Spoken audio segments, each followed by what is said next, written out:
मेरे YouTube channel पर आपका स्वागत है। मैं यहाँ एक कहानी लेकर आया हूँ। अगर आपको यह पसंद आए तो इसे लाइक और सब्सक्राइब करें ताकि मैं इसे जारी रख सकूँ। दोस्तों प्लीज इस चैनल को सपोर्ट करें और वीडियो के लिए सब्सक्राइब, लाइक, शेयर और कमेंट करें। चलिए शुरू करते हैं। अध्याय 196।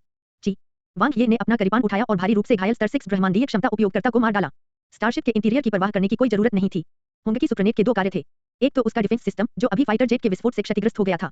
यह तब तक सक्रिय नहीं होगा जब तक वे स्टारशिप पर हमला नहीं करते। दूसरा इसका कार्य स्टारशिप के मुख्य नियंत्रण के रूप में था, जिसमें हमले छोड़ना, उड़ान भरना, आंतरिक उपकरणों का उपयोग करना आदि शामिल था, लेकिन इन सभी के लिए प्राधिकरण की आवश्यकता थी। फिलहाल सबसे बड़े अधिकारी कॉलोनी इंस्पेक्टर की मौत हो चुकी थी, इसलिए चिंता करने की कोई जरूरत भी नहीं थी। अब केवल एक बाधा बची थी, ब्रह्मांडीय स्तर 9 योद्धा। योजना अब तक बिल्कुल सही थी। यह लगभग रिहर्सल जैसा ही था। मुन्नू टीशान के दिखावटी आत्मसमर्पण के माध्यम से उन्होंने दुश्मन पर घात लगाकर हमला किया और उनके हमलों को विभाजित कर दिया। सबसे महत्वपूर्ण कदम कॉलोनी इंस्पेक्टर को आश्चर्यचकित करने के लिए लड़ाकू जेट की विस्फोटक शक्ति का उपयोग करना था। वह सफल हो गया था। ऐसा कहा जा रहा है कि यह ब्रह्मांडीय स्तर 9 योद्धा अप्रत्याशित रूप से मजबूत था। वह मुन्नू परिवार का कमजोर व्यक्ति नहीं बल्कि एक उपनिवेश ग्रह का गुलाम था। बूम बूम, लगातार 2 हिट। जैसे ही उसने लेजर हमले को रोका, लूजी की काली रोशनी वाली तलवार गायब हो गई। इसके तुरंत बाद मुन्नू टीशान के स्टेडी रॉक आर्मर पर एक छेद दिखाई दिया। लड़ाकू ऊर्जा के आक्रमण के कारण यह तुरंत टूट गया और विस्फोट हो गया। मुन्नू टीशान ने पीछे हटते हुए धीमी आवाज में गुर्राना शुरू कर दिया। वह घायल हो गया। मुन्नू टीशान, जिसकी वास्तविक युद्ध कौशल एक उन्नत ब्रह्मांडीय योद्धा के बराबर थी, को लूजी ने एक ही चाल में खदेड़ दिया था। मुन्नू राजा अंबर की मृत्यु के कारण उनकी शांत अभिव्यक्ति बिल्कुल नहीं बदली। वह मुन्नू परिवार का गुलाम था। वह हमेशा मुन्नू परिवार की बात मानता था। मुन्नू राजा एम्बर की मृत्यु के बाद उसके पास बस एक नया स्वामी होगा, लेकिन उससे पहले उसे अपने पापों का प्रायश्चित करने के लिए उस कूड़े को मारना था जिसने उसके पिछले मालिक को मार डाला था। बूम, एक विशाल गुरुत्वाकर्षण बल नीचे दबा, लेकिन लूजी ने इसकी परवाह नहीं की। वह दुनिया के साथ एकीकृत हो गया था और इस पर उसका नियंत्रण स्पष्ट रूप से मुन्नू टीशान की तुलना में बेहतर था। काली रोशनी वाली तलवार कभी-कभी चमकती थी, मुन्नू टीशान की रक्षा को कुत्रती हुई।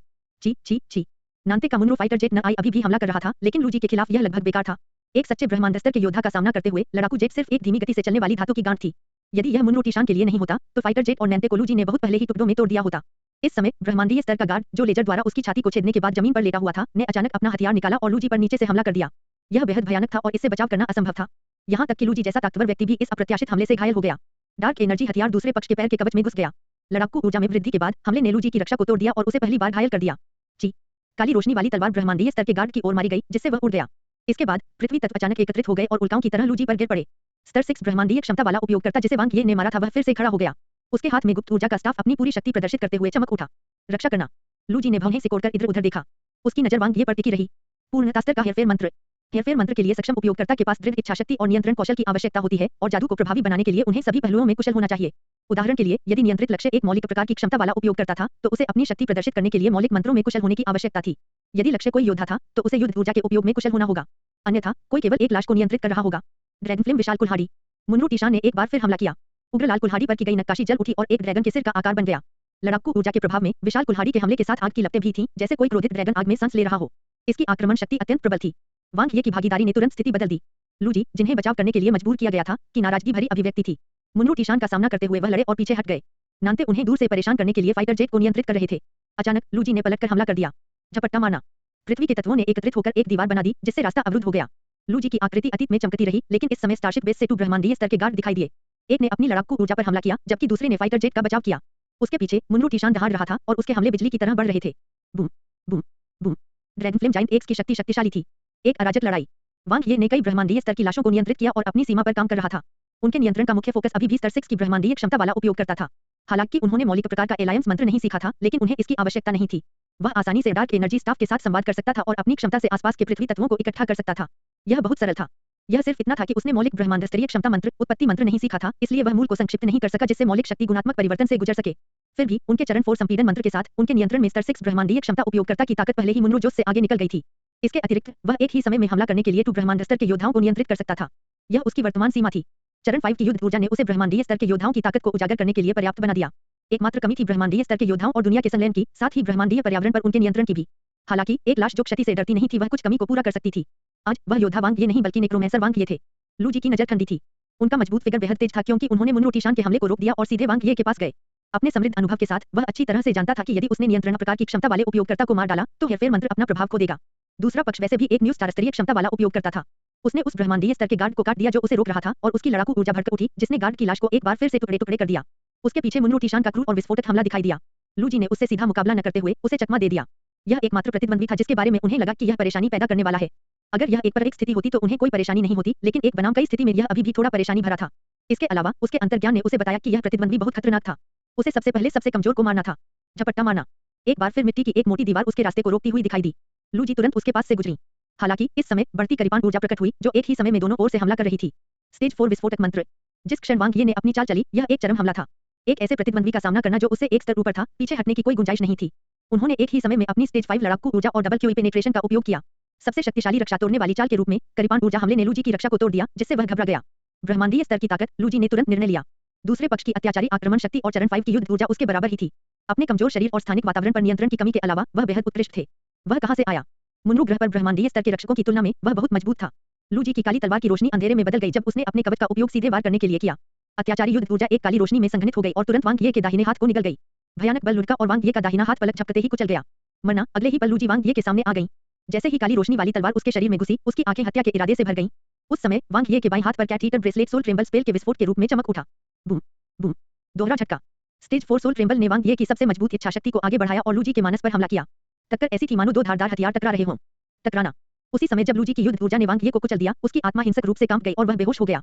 ठीक इसी समय मुनरू टीशान की ड्रैगन फ्लेम जाइंट एक्स उसके पीछे से तेजी से घूमी और सीधे उसकी गर्दन को निशाना बनाया। आसपास का ब्रह्मांड जम गया और सारी शक्ति इस हमले में एकत्रित हो गई जैसे अग्नि ड्रैगन काट रहा हो। आह, लूजी दहाड़ने लगे, उसकी नसें उभरी हुई थीं। उसके शरीर से लड़ाकू ऊर्जा फूट पड़ी जो एक पल में मुनरू टीशान के हमले से टकरा गई। काली रोशनी वाली तलवार चमकती हुई फिर से चली गई। उन दोनों के बीच करीबी मुकाबला हुआ। लूजी, जो चकमा देने में अच्छी थी, को मुनरू टीशान द्वारा कदम दर कदम मजबूर किया जा रहा था। चोटों के बदले चोटें, हर जगह खून बिखरा हुआ था। सैन्य शिविर में प्रशिक्षण प्राप्त करने वाले दो विशेषज्ञ मौत से लड़ते रहे।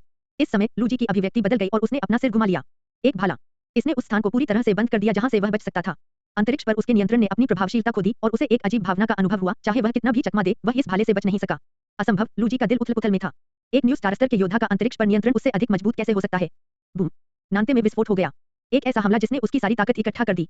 हालांकि उनकी युद्ध ऊर्जा केवल चरण 3 पर थी, फिर भी उन्होंने असाधारण युद्ध कौशल का प्रदर्शन किया जो सीधे उनके दुश्मन की कमजोरी के लिए जिम्मेदार था। भाला लूजी की सुरक्षा और कवच को भेद गया। टकराना।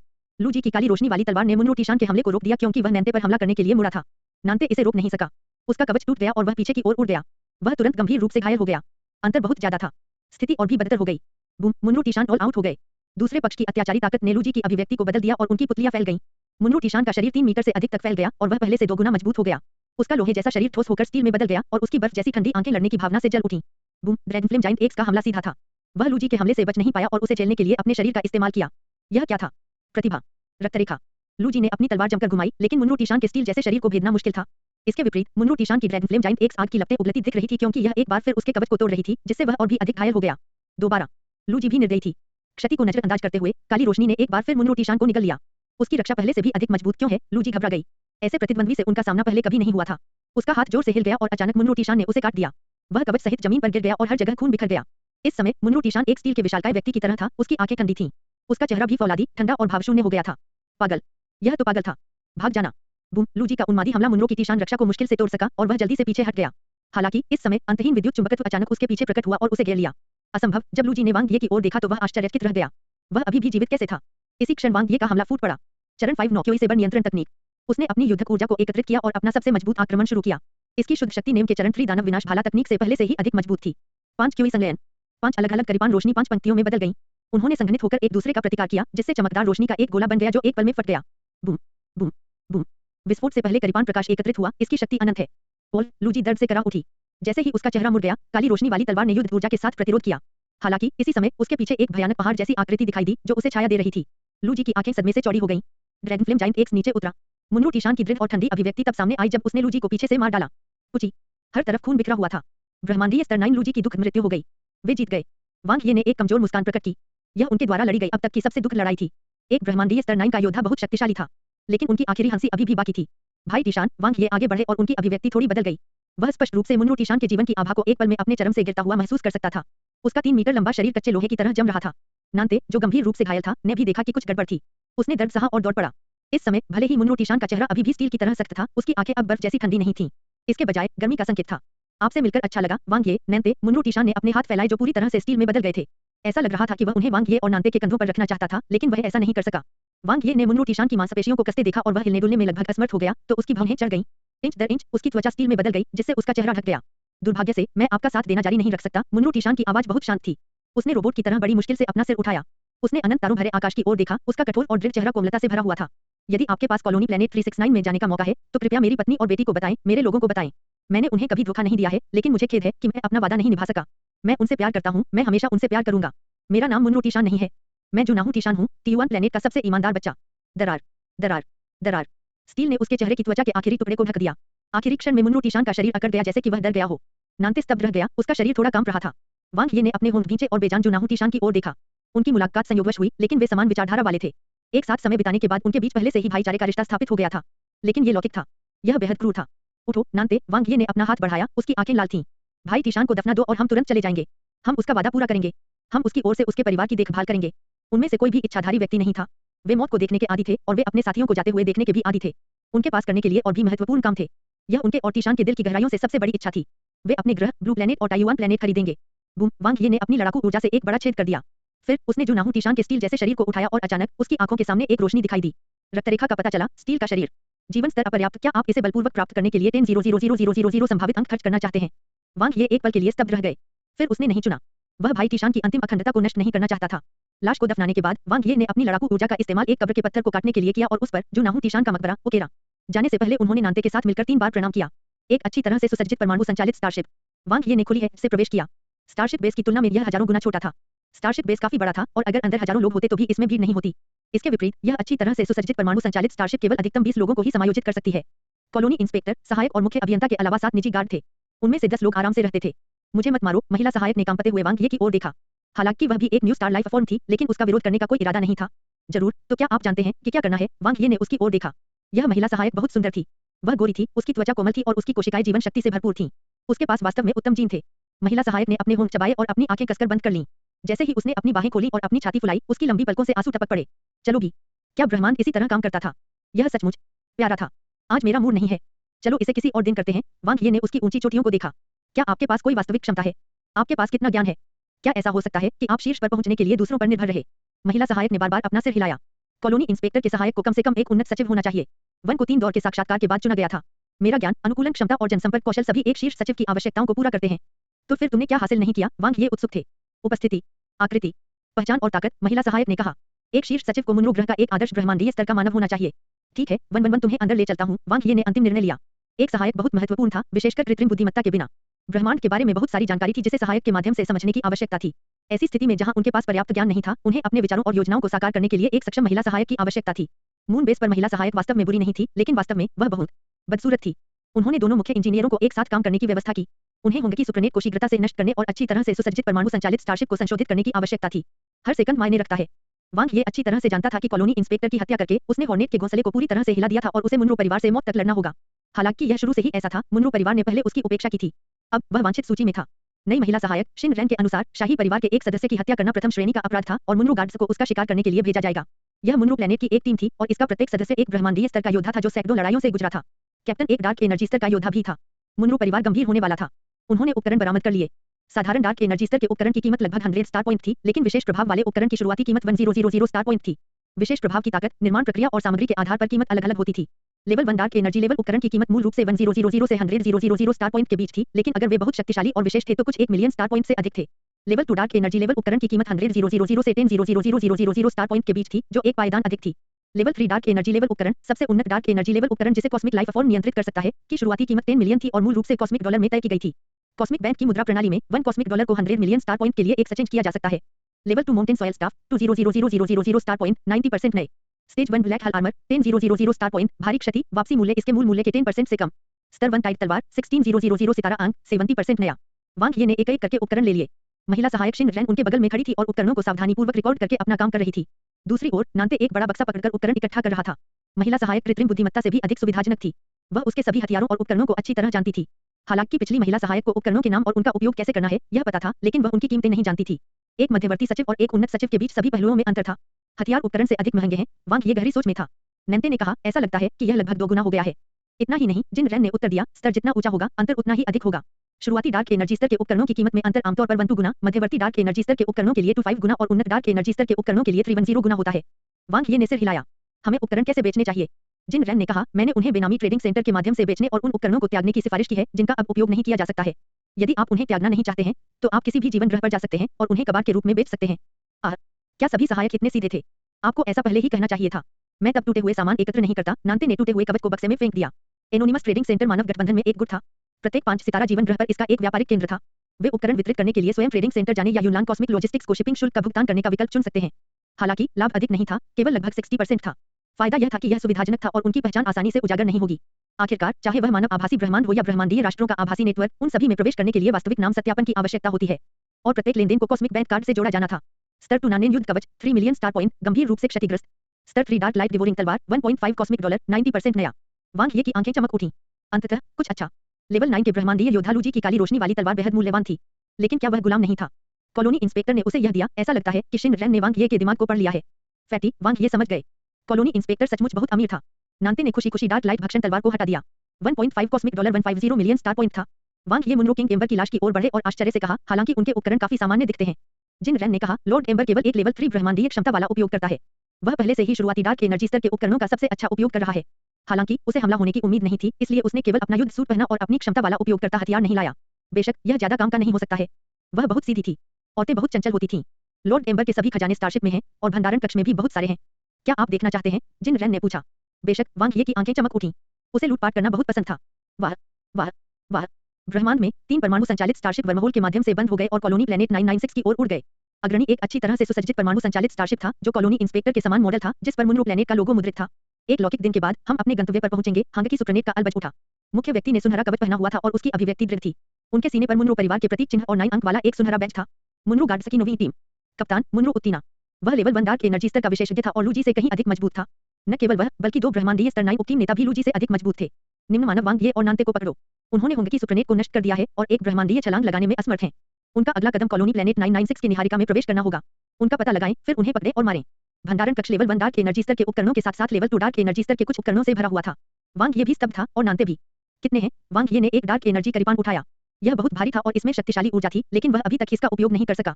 शिन रैन ने कहा, मैंने लेवल 1 उपकरण की गिनती नहीं की है, लेकिन 3 लेवल 2 डार्क एनर्जी हथियार और 8 अन्य डार्क एनर्जी स्तर के उपकरण हैं। क्या यह सब कॉलोनी इंस्पेक्टर की संपत्ति है? नानते स्तब्ध रह गया। शिन रैन ने अपना सिर हिलाया। ये सभी कॉलोनी ग्रहों के पर्यवेक्षकों की ओर से उपहार हैं। उपकरण गोदाम छोड़ने के बाद शिन रैन ने एक और दरवाजा खोला। एक चकाचौंध रोशनी खिल उठी। पूरे कमरे में व्याप्त ऊर्जा क्रिस्टल को कचरे की तरह ढेर कर दिया गया, जिससे नानते हांफने लगा। कैसी शुद्ध ऊर्जा! वांग ये ने एक ऊर्जा क्रिस्टल उठाया। संपीड़न का स्तर बहुत अधिक था। इसे चरण 3 संपीड़न मंत्र के साथ संपीड़ित किया गया था, जिससे यह एक 3 सितारा ऊर्जा क्रिस्टल बन गया। कीमत उसके द्वारा पहले अवशोषित किए गए 1 सितारा ऊर्जा क्रिस्टल से 100 गुना थी, जिससे यह 10,000 स्टार पॉइंट प्रति वर्ग मीटर हो गया। बस यह छोटा सा टुकड़ा पहले से ही एक अच्छे 1 स्टार डार्क एनर्जी स्तर के उपकरण के बराबर था। क्या यह भी कॉलोनी ग्रहों के पर्यवेक्षकों की ओर से एक उपहार है? वांग ये ने पूछा। आंशिक रूप से, जिन रैन ने कहा।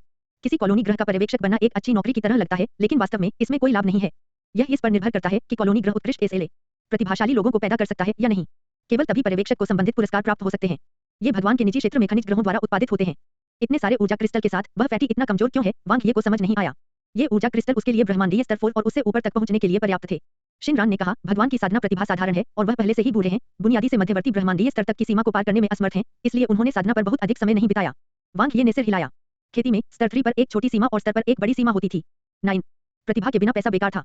बेशक यह भी हो सकता है कि कॉलोनी इंस्पेक्टर पर्याप्त अमीर न हो। ब्रह्मांड इतना बड़ा था कि इसमें सभी प्रकार के खजाने थे जिनके साथ कोई स्वर्ग और पृथ्वी का भाग्य हासिल कर सकता था। क्या यहाँ कोई ऊर्जा पत्थर है? नानते ने कमजोरी से पूछा। जिन रैन ने आश्चर्य से उसकी ओर देखा। ऐसी चीज जिसे भगवान अंबर उठाने की जहमत भी नहीं उठा सकते, उसे भंडार कक्ष में कैसे रखा जा सकता है? नानते अवाक रह गए। क्या कोई खजाना है जो किसी के मस्तिष्क के विस्तार की दर को तेजी से बढ़ा सकता है? वांग ये ने पूछा। द मिस्ट स्टिमुलेशन जैब, जिन रैन ने कहा। पहले जैब की कीमत 1 मिलियन स्टार पॉइंट, दूसरे की 10 मिलियन और तीसरे की 1 कॉस्मिक युआन है। 3 जैब के बाद किसी का मस्तिष्क तुरंत 100% तक फैल जाएगा। हम इसे कहां से प्राप्त कर सकते हैं? नानते बहुत खुश था। शिन रैन ने कहा, 9 हेवंस बायोटेक 18 शीर्ष मानव संगठनों में से एक है। इसकी सभी सितारा जीवन ग्रहों पर शाखाएं हैं, लेकिन इस टीकाकरण के दुष्प्रभाव हो सकते हैं। क्या रहे हैं? वांग ये ब्रह्मांडीय मानव की तकनीकी प्रगति से बहुत प्रभावित थे। 3 जैब्स के बाद किसी के मस्तिष्क के विस्तार की दर 100% तक पहुंच जाएगी। यह बिल्कुल स्वर्ग विरोधी था। इसमें कोई आश्चर्य नहीं कि भाई टीशान ने कहा कि मनुष्यों के लिए, न्यू स्टार लाइफ फॉर्म के लिए ब्रह्मांडीय स्तर तक पहुंचने में सबसे कठिन काम केवल उसकी इच्छा शक्ति थी। बाकी तो बस पैसों का मामला था। शिन रैन ने कहा, यह किसी की प्रतिभा के जागरण या वंशावली को प्रभावित कर सकता है। आंकड़ों के अनुसार मिस्ट स्टिमुलेशन जैब का उपयोग करने वाले मनुष्यों में जागृति की संभावना 30% तक कम हो जाएगी। सटीक कारण अज्ञात है। आखिरकार कई मनुष्यों में कोई प्रतिभा या वंशावली नहीं होती है। वास्तव में प्रतिभा और रक्तरेखा क्या है? क्या आपने रक्तरेखा, बॉडी ऑफ स्टील के बारे में सुना है? वांग ये ने उत्सुकता से पूछा। शिन रैन ने कहा, प्रतिभा आमतौर पर क्षमता वाले उपयोगकर्ताओं द्वारा जागृत होती है। रक्तपात आमतौर पर योद्धाओं द्वारा जागृत किया जाता है। यह मनुष्यों की जन्मजात क्षमता है। 50% मनुष्यों में इनमें से एक है और 1% में दोनों हैं। यह कुछ न कहने के बराबर था। सीधे शब्दों में कहें तो प्रतिभाओं के पास दोनों होते थे। ब्रह्मांड में खरबों मनुष्य थे। यहाँ तक कि 1% भी बहुत बड़ा था।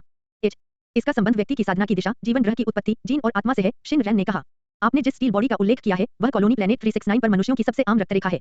इसका उपयोग करने के बाद उपयोगकर्ता का शरीर परिष्कृत स्टील की तरह हो जाएगा और उसकी ताकत और सुरक्षा में काफी वृद्धि होगी। जितना अधिक समय तक कोई इसका उपयोग करेगा, वृद्धि उतनी ही अधिक होगी और इसके दुष्परिणामों को दबाना उतना ही कठिन होगा। यदि उपयोगकर्ता अपनी ताकत से कहीं अधिक युद्ध कौशल का प्रदर्शन करता है, तो यह बहुत संभव है कि वह रक्त के प्रसार को नियंत्रित करने में सक्षम नहीं होगा और वह स्टील के शरीर में बदल जाएगा और मर जाएगा। वांग ये ने सिर हिलाया। कितनी भयानक रक्तरेखा है। कोई कब जागेगा? नानते ने झट से पूछा। क्षमता जितनी अधिक होगी, जागृति उतनी ही जल्दी होगी। लेकिन अधिकांश मनुष्य ब्रह्मांडीय स्तर पर जागते हैं, शिनरान ने कहा। योद्धाओं के पास अपने रक्त को जागृत करने के लिए एक आदर्श शरीर होना चाहिए और क्षमता उपयोगकर्ताओं के पास अपनी प्रतिभा को सक्रिय करने के लिए 100% मस्तिष्क क्षेत्र होना चाहिए। यह बहुत अच्छा है, नानते बहुत करीब था। जागने की केवल 50% संभावना है, वांग ये ने प्यार से उसे याद दिलाया। कॉलोनी ग्रह के मनुष्यों के जागने की संभावना और भी कम है, शिनरैन ने कहा। प्राकृतिक आनुवंशिक दोषों के कारण कॉलोनी ग्रहों की मानवीय क्षमता कम है। औसत जागृति दर 20% से कम है। यहाँ तक कि लूजी में भी कोई प्रतिभा नहीं है। लिंगलिंग और वह दोनों जाग गए थे। क्या नीले ग्रह के बारे में कुछ खास था? संभावना सिर्फ एक औसत है, जिनरैन ने कहा। 6 सितारा जीवन ग्रह पर जागृति की संभावना 80% से अधिक है। 7 सितारा जीवन ग्रह पर जागने की संभावना 100% है और वे अक्सर सभी जाग सकते हैं। वांग ये के लिए रक्तधारा जगाने की कोई उम्मीद नहीं थी। वह जानता था कि एक क्षमता उपयोगकर्ता के रूप में उसके पास प्रतिभा है, लेकिन रक्त और प्रतिभा दोनों होने की संभावना 1% से भी कम थी। यह बहुत कम था। हालांकि जब तक उसके पास संभावित अंक थे, तब तक वह दूसरों के खून को अवशोषित करने में सक्षम लग रहा था। ये बहुत बढ़िया था। वह अपनी प्रतिभा की तरह ही एक मजबूत वंशावली चुनेंगे। पुनरुत्थान बहुत उपयोगी था। इससे उन्हें अनगिनत मृत्यु निकट स्थितियों से बचने में मदद मिली थी। फिर वे गोदाम के अन्य कमरों को देखने गए। उनमें से अधिकांश पर्यवेक्षकों, विभिन्न गुटों और क्षेत्रों से लेकर कॉलोनी इंस्पेक्टर तक के उपहारों से भरे हुए थे। बहुत से ऐसे नहीं हैं जो ताकत बढ़ा सकते हैं, लेकिन उन्हें बहुत सारे पैसे के बदले बदला जा सकता है। नानते ने भावुक होकर आह भरी। लौकिक स्तर का भ्रष्ट अधिकारी कौन था? यह था। उसके पास जो धन था वह एक लौकिक राष्ट्र में शांतिपूर्ण जीवन जीने के लिए पर्याप्त था। वह एक कॉलोनी इंस्पेक्टर और शाही परिवार का सदस्य है। और भी कुछ होना चाहिए, वांग ये ने शिनरैन को देखा। शिनरैन ने कहा, बाकी सभी अचल संपत्ति हैं, जैसे निजी कॉलोनी ग्रह, दास, खदाने, क्षेत्र इत्यादि। आप उन्हें नहीं ले सकते। बेशक, भगवान अंबर के पास 3 खजाने हैं, जिनका आप उपयोग कर सकते हैं। वांग ये की आंखें चमक उठी। एक वह लाइट मिरर कवच है जो उसने पहना है। यह 12 मिलियन स्टार पॉइंट के लायक एक शीर्ष ग्रेड लेवल 1 डार्क एनर्जी स्तर का उपकरण है। न केवल इसकी रक्षा एक योद्धा के कवच के बराबर है, बल्कि इसमें लाइट मिरर प्रोटेक्शन की विशेष क्षमता भी है, जो ब्रह्मांडीय स्तर 9 के हमले से पूरी तरह से बचाव करने में सक्षम है। इसके अलावा लाइट मिरर कवच क्षति की मरम्मत और ऊर्जा को संग्रहित करने के लिए स्वयं ब्रह्मांडीय ऊर्जा को अवशोषित कर सकता है। 12 मिलियन स्टार पॉइंट। यह शीर्ष रैंक के 2 डार्क एनर्जी स्तर के उपकरणों के बराबर था। यह शीर्ष श्रेणी का कैसे नहीं हो सकता? और उनका सबसे कीमती लेवल 3 असीमित डार्क एनर्जी हथियार, रेडिएंट स्टार ब्लेड। यह रिलीज प्रकार और नियंत्रण प्रकार की क्षमता वाले उपयोगकर्ताओं दोनों के लिए एक डार्क एनर्जी हथियार है, जिनरैन ने कहा। यह बहुत मूल्यवान है। असीमित का क्या मतलब है? वांग ये ने उत्सुकता से पूछा। इसका मतलब है कि उपयोगकर्ता के जीवन स्तर और क्षमता स्तर पर कोई प्रतिबंध नहीं है। आप इसे अभी उपयोग कर सकते हैं। कीमत अक्सर समान प्रभाव वाले डार्क एनर्जी हथियारों की तुलना में 10 गुना या यहाँ तक कि 100 गुना अधिक होती है, जिनरैन ने कहा। रेडिएंट स्टार ब्लेड की कीमत 6 बिलियन स्टार पॉइंट है, जो कि 60 कॉस्मिक डॉलर है। इसकी असीमित विशेषता को नजरअंदाज करते हुए भी यह लेवल 3 डार्क एनर्जी हथियारों में सर्वश्रेष्ठ में से एक है। यदि आप इसका उपयोग नहीं करना चाहते हैं, तो आप रेडिएंट स्टार ब्लेड को एनोनिमस ट्रेडिंग सेंटर में बेच सकते हैं और 30 कॉस्मिक डॉलर से अधिक का उच्च लाभ कमा सकते हैं, जो एक ब्रह्मांडीय राष्ट्र में कानूनी पहचान खरीदने और स्वतंत्र रूप से रहने के लिए पर्याप्त है। सीधे लेट जाइए। यह बिल्कुल असंभव था। तीसरा खजाना क्या है? वांग ये ने पूछा। एक भंडारण स्थान जिसकी कीमत 1 ब्रह्मांडीय युआन है। इसका मूल्य गौण है, जिनरैन ने कहा। भंडारण स्थान में मुख्य रूप से कुछ महत्वपूर्ण दस्तावेज और गोपनीय जानकारी, साथ ही भगवान के कुछ निजी सामान भी हैं। उदाहरण के लिए, वांग ये उत्सुक थे। शाही परिवार के मामलों के साक्ष्य, जिनरैन ने कहा। राजकुमारी पत्नी और इसी तरह के अश्लील वीडियो। क्या आपको लगता है कि मुझे इसमें दिलचस्पी होगी? वांग ये ने उसकी ओर देखा। जिनरैन ने कहा, यदि आवश्यक हो, तो आप उन्हें धमकी देने या कुछ उपयोगी जानकारी के आदान प्रदान के लिए उपयोग कर सकते हैं। अच्छा ऐसा है। मुझे अचानक दिलचस्पी हो गई है, वांग ये ने सिर हिलाया। क्या राजकुमारी पत्नी अच्छी दिखती है? जिनरैन अवाक था। बढ़िया फसल। प्रारंभिक चरण के ब्रह्मांडीय स्तर के उपकरणों का एक पूरा सेट पूरा हो गया था। उनकी निवल संपत्ति अब लगभग एक खराब बुनियादी डार्क एनर्जी स्तर के विशेषज्ञ के बराबर थी। जितना बड़ा जोखिम, उतना अधिक लाभ। जैसा कि अपेक्षित था, पिछले सम्राट बुद्धिमान थे। यदि राष्ट्रीय खजाने में पैसा नहीं होता, तो भ्रष्ट अधिकारियों के घरों पर छापा मारने पर यह भर जाता। ये सब गौण थे। वांग ये को अभी भी ब्लू प्लैनेट की सबसे अधिक परवाह थी। वह कभी नहीं भूलेगा कि उसने ब्रह्मांड में प्रवेश करने के लिए इसे क्यों छोड़ा था। वांग ये ने शिनरैन को देखा। मैं कॉलोनी ग्रह कैसे खरीदूं? यह कितने का है? जिनरैन ने बिना किसी हिचकिचाहट के उत्तर दिया।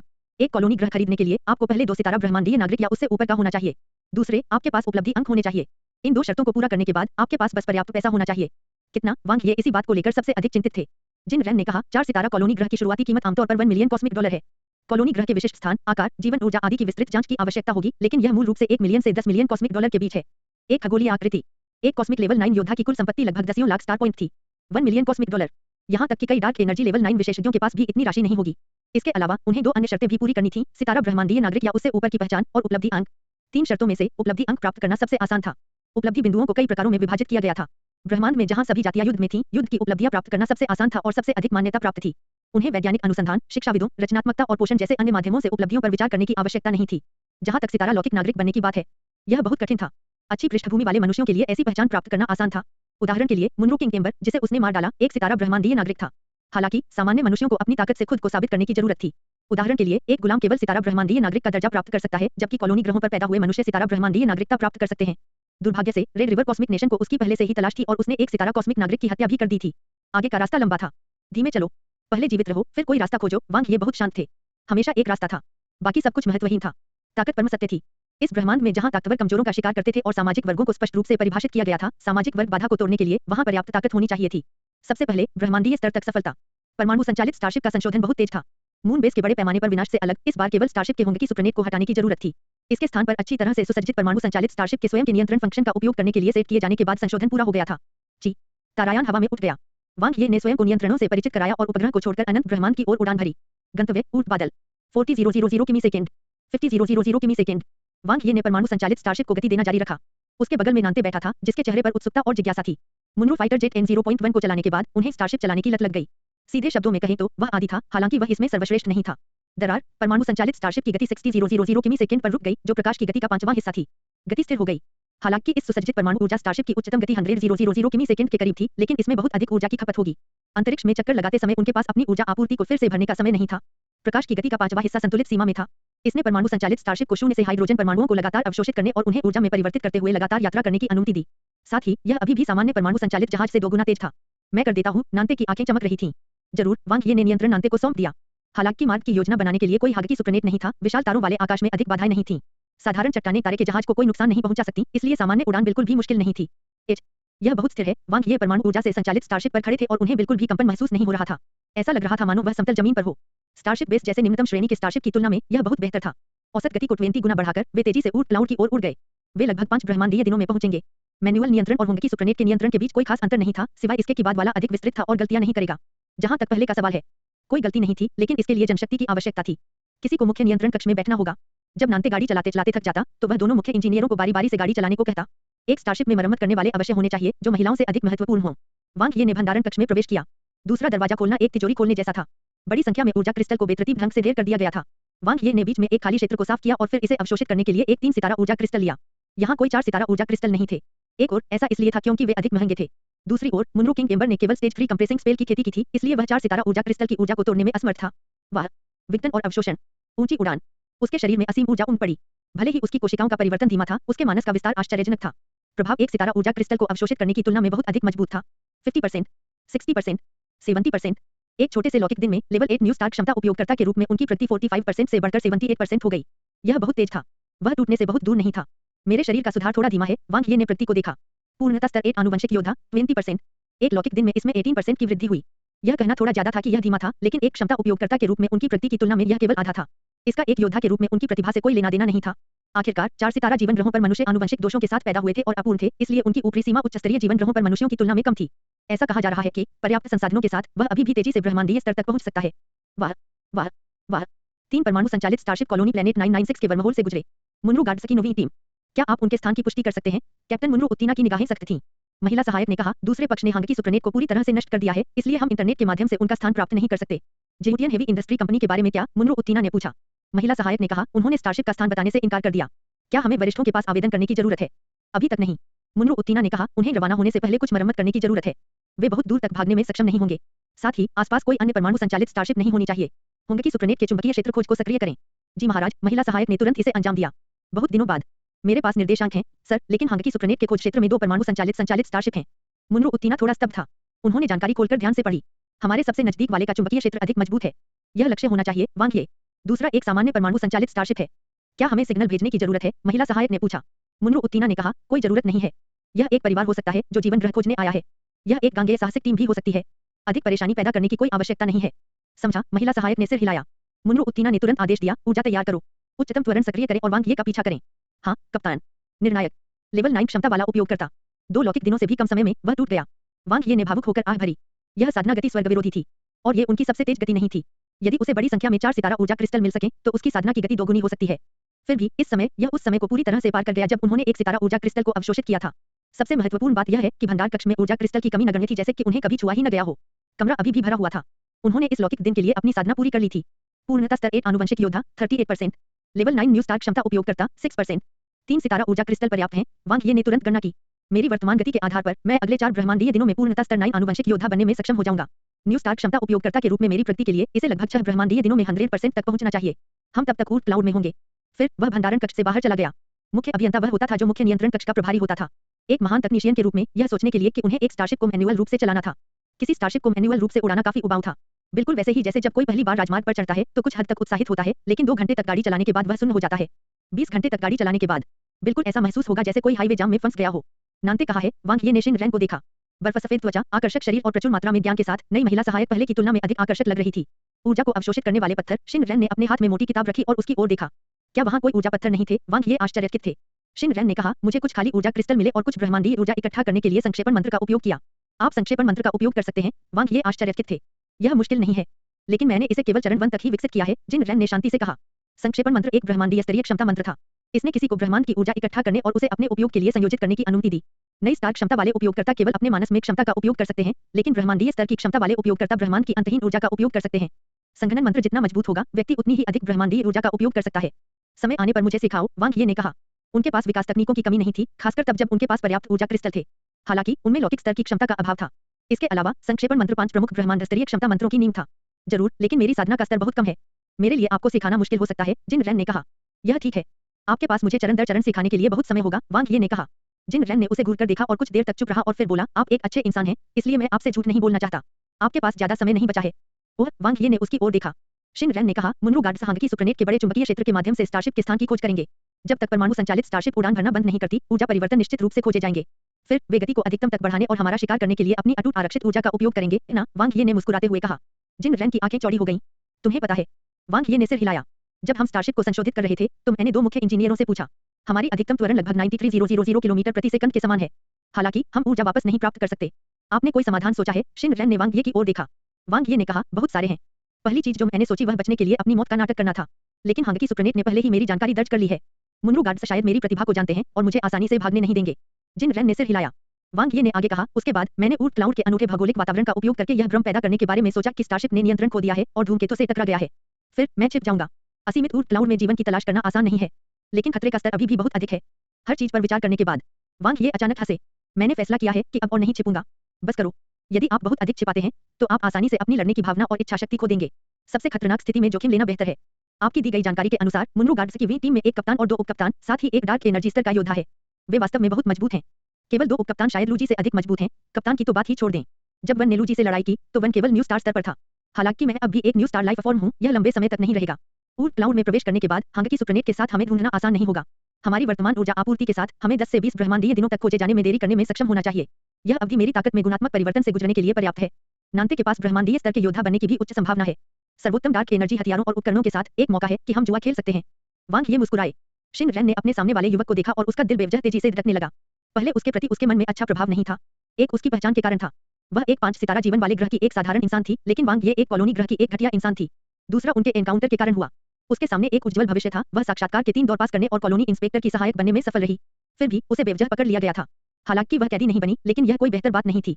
वह शतरंज का एक मोहरा बन गई जिससे अन्य लोग खेल सकते थे। भले ही वांग ये उसे चाहती हो, फिर भी वह विरोध नहीं कर सकी। यह उसका पहली बार होगा, लेकिन यह उसके जीवन से कहीं कम महत्वपूर्ण था। लेकिन अब एक कॉलोनी ग्रह से इस मानव को देखकर जिन रैन अचानक ललचाया गया। उनकी क्षमता, उनका साहस, उनका दृढ़ संकल्प। पिछले कुछ दिनों में वांग ये के प्रदर्शन ने उसे यह महसूस कराया था कि वह मुनरू ग्रह पर मौजूद इंसानों से अलग है। पिंजरे से बाहर निकलने की इच्छा और उसमें एक निडर शक्ति थी। उनका हृदय अतुलनीय रूप से मजबूत था। इसके अलावा वह एक अच्छा इंसान था और लंपट नहीं था। क्या आप आश्वस्त हैं? शिन रैन ने पहले आदमी की ओर देखा जिसने उसका दिल छू लिया था और नहीं चाहती थी कि वह हारे। 30%। वांग ये हंसे। लड़ो। नांते स्तब्ध रह गया। हाँ, वह पागल है। शिन रैन ने वांग ये की ओर देखा। हालांकि वांग ये ने 30% कहा, लेकिन उन्हें नहीं लगा कि 5% की भी संभावना है। दूसरे पक्ष के पास डार्क एनर्जी स्तर का विशेषज्ञ था। उनमें और लौकिक स्तर के योद्धाओं में गुणात्मक अंतर था। उस कप्तान का उल्लेख नहीं किया गया जो लूजी जितना मजबूत था और उसके पास बेहतर डार्क एनर्जी स्तर के उपकरण थे। इसके अलावा शेष 27 सदस्य मूल रूप से सभी उच्च स्तरीय ब्रह्मांड स्तरीय विशेषज्ञ थे। मुनरू गार्ड्स की ताकत को जबरदस्त कहा जा सकता है। यह बहुत अच्छा है। नांते ने अपनी मुट्ठियां भींच लीं, उसकी आंखों में लड़ने का जोश भर आया। अंततः मेरे पास बदला लेने का मौका है। मुनरू टीशान की मृत्यु से उन्हें बहुत पछतावा हुआ। यदि वह अब से अधिक मजबूत होता, तो टीशान की मृत्यु नहीं होती। लेकिन कोई अगर नहीं था। वह जो कर सकता था वह परिश्रमपूर्वक करना और अवसर की प्रतीक्षा करना था, यह आशा करते हुए कि वह एक दिन टीशान का बदला ले सकेगा। उसे उम्मीद नहीं थी कि यह दिन इतनी जल्दी आएगा। शिन रैन ने उन दोनों को देखा। क्या नीले ग्रह पर सभी मनुष्य इतने ही पागल थे? वे लगभग अंधविश्वास में थे, लेकिन इस तरह की अदम्य भावना वाकई मार्मिक थी। क्या ऐसी कोई चीज है जिसमें मैं आपकी मदद कर सकता हूँ? शिन रैन ने उनकी ओर देखा। क्या हमें रेड रिवर वर्चुअल नेटवर्क में प्रवेश करने का कोई तरीका है? वांग ये ने शिन रैन को देखा और उसकी आंखें बदल गईं क्योंकि लिंगलिंग ने तुरंत नियंत्रण कर लिया था। वह जिन रैन की ईमानदारी को महसूस कर सकता था, लेकिन उसे और अधिक आश्वस्त होने की जरूरत थी। आपको अपनी पहचान की जानकारी संलग्न करनी होगी, अपनी चेतना से इसकी पुष्टि करनी होगी और प्रवेश करने से पहले कॉस्मिक बैंक के साथ 3 बार सत्यापन करना होगा। यह प्रवेश करने के लिए स्पिरिट स्पेल, रीन स्पेल और एनस्लेवमेंट स्पेल के उपयोग की संभावना को समाप्त कर देता है, जिन रैन ने कहा। वह झूठ नहीं बोल रही थी। रेड रिवर वर्चुअल नेटवर्क अन्य ब्रह्मांडीय राष्ट्रों के आभासी नेटवर्क सहित मानव आभासी ब्रह्मांड का एक हिस्सा था, जो मानव ब्रह्मांड की सभ्यता और ज्ञान को संग्रहित करता था और इस प्रकार इसे सख्ती से प्रबंधित किया जाता था। मुझे ब्रह्मांडीय स्तर की क्षमता वाले मंत्र सीखने की जरूरत है। क्या वहाँ वैसे भी है? वांग ये ने पूछा। The one hit spell, virtual image spell, रीन स्पेल, ओरिजिन स्पेल और कमजोर न्यूक्लियर स्पेल। मुझे कौन सा सीखना चाहिए? शिन रैन ने पूछा। वांग ये ने कहा, मजबूती प्रकार का वन हिट स्पेल और release type virtual image spell. मैं वर्चुअल इमेज स्पेल का अध्ययन कर रहा हूँ और शुरुआती स्तर से ज्यादा दूर नहीं हूँ, जहाँ तक वन हिट स्पेल की बात है। शिन रैन ने वांग ये की ओर देखा। मैं केवल सीखने की पूरी कोशिश कर सकता हूँ और फिर आपको इसका वर्णन कर सकता हूँ। ठीक है, धन्यवाद, वांग ये ने कहा। आपका स्वागत है। परमाणु संचालित स्टारशिप गति बढ़ाए। चूंकि उसने अपना निर्णय ले लिया था, वांग ये अब और संकोच नहीं करेगा। मून बेस पर लड़ाई में कॉलोनी इंस्पेक्टर पर घात लगाकर किए गए हमले में वे बाल-बाल बच गए। पिछली 2 लड़ाइयों की तुलना में जहां उनके पास कुछ नहीं था, इस बार उनके पास तैयारी के लिए पर्याप्त समय था। उन्हें दुश्मन की ताकत की स्पष्ट समझ थी और उनकी ताकत का मोटा अनुमान था। सबसे महत्वपूर्ण बात, उनके पास संसाधन थे। मुन्नू राजा अंबर ने उनके लिए एक उदार विरासत छोड़ी थी। 10 से 20 ब्रह्मांडीय दिनों की खेती का समय पृथ्वी पर लगभग आधे वर्ष के बराबर था। इसके अलावा दबाव और खतरे में वहां से निकलना आसान था। वांग ये ने फिलहाल किसी भी उपकरण के साथ खिलवाड़ नहीं किया। उनके सभी विचार अपनी ताकत बढ़ाने और ब्रह्मांडीय स्तर तक पहुंचने पर केंद्रित थे। वह सबसे महत्वपूर्ण था। ब्रह्मांड में एक क्षतिग्रस्त और पुराना परमाणु संचालित सितारा जहाज उड़ रहा था। यह स्पष्ट रूप से वांग ये की अच्छी तरह से सुसज्जित परमाणु संचालित स्टारशिप से एक अलग मॉडल था। यह एक स्टारशिप बेस के समान था लेकिन थोड़ा छोटा था। फिर भी यह 100 लोगों को समायोजित करने के लिए पर्याप्त था। स्टारशिप के शीर्ष पर एक टोटेम प्रतीक था जो तूफान के कंकाल जैसा दिखता था। टोटेम के नीचे 2 चमकते सितारे थे जो विशेष रूप से आकर्षक थे। एक 2 सितारा ब्रह्मांडीय समुद्री डाकू दस्ता। बहुत समय हो गया जब मैंने इतना स्वादिष्ट दानव मांस खाया था। हर दिन सूखा राशन खाने से मैं गर्भवती होने वाली थी। सौभाग्य से हम बहुत भाग्यशाली थे। हमें यूनलान कॉस्मिक लॉजिस्टिक्स के एक कार्गो स्टारशिप का सामना करना पड़ा और आखिरकार हम एक अच्छा भोजन कर सकते हैं। समुद्री डाकू मौज-मस्ती करते हुए शराब पी रहे थे और मांस खा रहे थे। उनमें से कुछ वांछित अपराधी थे, कुछ गुलाम थे और कुछ सामान्य इंसान थे। हालांकि यहाँ किसी को भी उनकी उत्पत्ति की परवाह नहीं थी। उन्हें केवल ताकत की परवाह थी। जांच हो गई है, यंग मिस। उनमें से एक मुनरू गार्ड्स की स्टारशिप है और दूसरी कॉलोनी इंस्पेक्टर की स्टारशिप है, एक दुबले-पतले आदमी ने गहरी आवाज में कहा। ये 2 स्टारशिप पीछा क्यों कर रहे हैं? मुख्य नियंत्रण कक्ष में बैठी महिला का चेहरा अंडाकार आकार का था। वह आड़ू के फूल की तरह सुंदर थी और उसके बाल गंदे ढंग से बंधे हुए थे। उसने लाल रंग का बैटल सूट पहना हुआ था जिससे उसका आकर्षक फिगर झलक रहा था। उसके मजबूत लंबे पैर सीट पर ऊंचे रखे हुए थे जिससे शक्ति का एहसास हो रहा था। तूफान समुद्री डाकू के कप्तान यूमिन स्तर 9 ब्रह्मांडीय योद्धा। एक सफेद बालों वाली बूढ़ी महिला ने कहा, कहने की जरूरत नहीं है, उन्होंने जरूर कोई अपराध किया होगा। उसका चेहरा भूत जैसा था लेकिन उसकी आंखें विशेष रूप से उत्साही थीं। दादी, आप अनुभवी हैं। क्या आप अनुमान लगा सकती हैं कि क्या हुआ? यूमिन सफेद बालों वाली बूढ़ी औरत का बहुत सम्मान करता था। इससे कोई फर्क नहीं पड़ता कि क्या हुआ। महत्वपूर्ण बात यह है कि कॉलोनी इंस्पेक्टर बहुत अमीर है, सफेद बालों वाली बूढ़ी औरत ने अपनी आंखें सिकोड़कर कहा। उसकी कुल संपत्ति कम से कम 100 मिलियन स्टार पॉइंट है। उसके पास दर्जनों ब्रह्मांडीय डॉलर भी हो सकते हैं। क्या आपका मतलब है कि हमें उन्हें नीचे उतार देना चाहिए? दादी, यूमिन मुस्कुराया। यंग मिस, हम मुन्नू गार्ड्स को नहीं हरा सकते, दुबले-पतले आदमी ने याद दिलाया। आप ऐसा नहीं कह सकते, हम लौकिक समुद्री डाकू वहीं जाते हैं जहां पैसा होता है। आइए उनका पीछा करें और देखें। सफेद बालों वाली बूढ़ी औरत हंसी। अगर वे लड़ते हैं और दोनों घायल हो जाते हैं तो क्या हमारा मौका नहीं आएगा? यहाँ तक कि एक नष्ट कर दिया गया अच्छी तरह से सुसज्जित परमाणु संचालित स्टारशिप अभी भी करोड़ों स्टार पॉइंट के लायक होगा। यूमिन की आंखें चमक उठी और उसने अंततः फैसला किया, दादी की बात सुनो। अंकल फेंग, उनका पीछा करो। हाँ, यंग मिस। अत्यधिक खोज। मूल रूप से ऊर्ट क्लाउड में प्रवेश करने में 5 ब्रह्मांडीय दिन लगेंगे। अब वे एक दिन पहले ही ब्रह्मांड में प्रवेश कर चुके थे। ऊर्ट बादल गैस और धूल से भरा हुआ था, अलग-अलग आकार की खरबों ठंडी चट्टानों से भरा हुआ था। कुछ का व्यास केवल कुछ मीटर था जबकि अन्य पर्वत जितने बड़े थे। कई धूमकेतु अपने अनूठे प्रक्षेप पथ पर आगे बढ़ रहे थे लेकिन वे अचानक 2 परमाणु संचालित स्टारशिप से चौंक गए और प्रक्षेप पथ से हट गए। स्थान कैसा है? मुन्नू उत्तीना की अभिव्यक्ति ठंडी थी।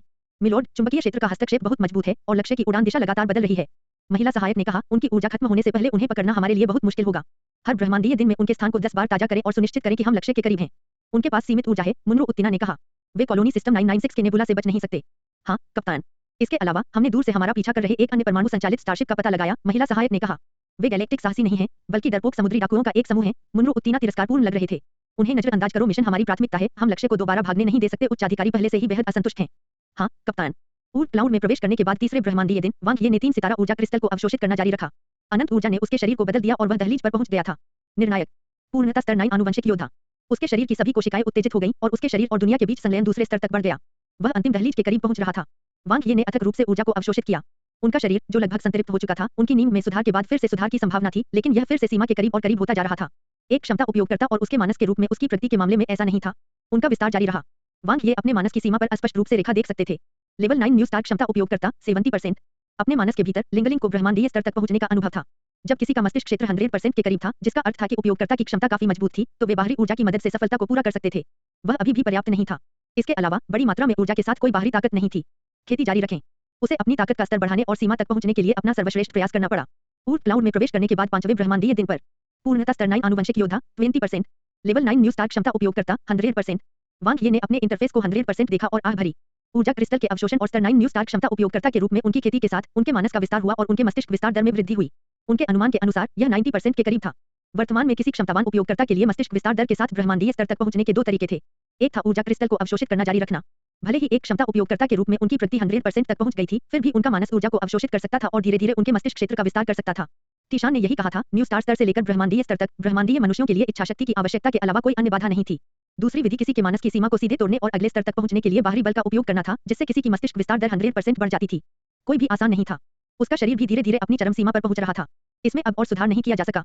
मस्तिष्क विस्तार दर में शेष 10% अंतर की तुलना में वह अभी भी एक ब्रह्मांडीय स्तर के आनुवंशिक योद्धा बनने के लिए एक आदर्श शरीर बनाने से बहुत दूर था। वांग ये ने भंडारण कक्ष छोड़ दिया और अचानक आश्चर्यचकित हो गया क्योंकि उसने एक परिचित आभा में बदलाव महसूस किया। नानते, क्या वह टूट गया था? हालांकि नानते की ताकत का स्तर हमेशा उससे ऊपर था, लेकिन पूर्व की मस्तिष्क विस्तार दर में सुधार सुचारू नहीं था। 100% से जितना दूर होगा, इसे भेदना उतना ही कठिन होगा। यह 3 परीक्षाओं में से एक के लिए केवल 60 अंक प्राप्त करने के बराबर था। चूंकि कुल स्कोर 250 अंक से ऊपर होना आवश्यक था, इसलिए अन्य 2 विषयों के लिए आवश्यकताएं बहुत अधिक होंगी। उसे जाकर देखना चाहिए। वांग ये का दिल द्रवित हो गया। ची ची ची। मार्शल आर्ट प्रशिक्षण कक्ष में हवा के फटने की आवाज सुनी जा सकती थी। नैन्ते अपनी सफलता के बाद भी अपनी भाला तकनीक का अभ्यास कर रहे थे। वह अपनी सफलता से बिल्कुल भी खुश नहीं लग रहे थे, बल्कि उनका पूरा ध्यान अपनी भाला तकनीक की खेती पर था। वांग ये किनारे खड़े होकर देखते रहे। कुछ बिंदु पर जिन रैन भी चुपचाप उसके साथ खड़ा था। स्थानिक वातावरण का नियंत्रण, वांग ये ने मन ही मन सोचा। इस पथ में नानते की उपलब्धियां लगातार उत्कृष्ट होती जा रही थीं। उनकी भाले की तकनीक से उत्पीड़न की प्रबल भावना उत्पन्न हुई, जिससे बचना असंभव हो गया। इससे पहले स्टेज 3 डेमन एनिहिलेशन स्पीयर तकनीक ने नानते को एक पूरा स्तर पार करने की अनुमति दी थी। एक पूर्णतः आनुवंशिक योद्धा की ताकत के साथ वह ब्रह्मांडीय स्तर 9 लूजी को घायल करने में सक्षम था। यह स्पष्ट था कि उनकी भाला तकनीक उत्कृष्ट थी।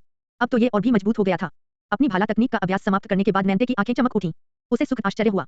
आपकी सफलता पर बधाई, वांग ये ने मुस्कुराते हुए ताली बजाई और उसके पास गया। हाँ, वांग ये, मैं भी जाग गया हूँ, नानते खूब हंसे। क्या उसने 50% संभावना समझ ली थी? आपका वंश क्या है? वांग ये उत्सुक थे। यह खून की रेखा नहीं है, यह एक प्रतिभा है। नानते बहुत खुश हुआ। वांग ये और शिन रैन स्तब्ध रह गए। नानते, जिन्होंने अपने भौतिक शरीर को विकसित किया और एक पूर्णतः आनुवंशिक योद्धा के मार्ग पर चले, ने एक प्रतिभा जागृत की थी। प्रतिभा दोष, वांग ये स्तब्ध रह गए। नानते की आंखें उत्साह से भर गईं।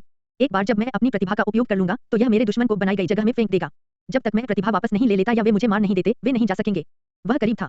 उसने सोचा था कि अगर वह उन्हें हरा नहीं सका तो नानते का मतलब दुश्मन से जुड़ना है। वांग ये ने चुपचाप जवाब दिया। यह एक प्रतिभा है जो रिलीज प्रकार की क्षमता से संबंधित है, जिन रैन ने कहा। यह manifestation spell, virtual image spell और इल्यूजन स्पेल का मिश्रण है। यह द्वंद्व के लिए जगह बनाता है।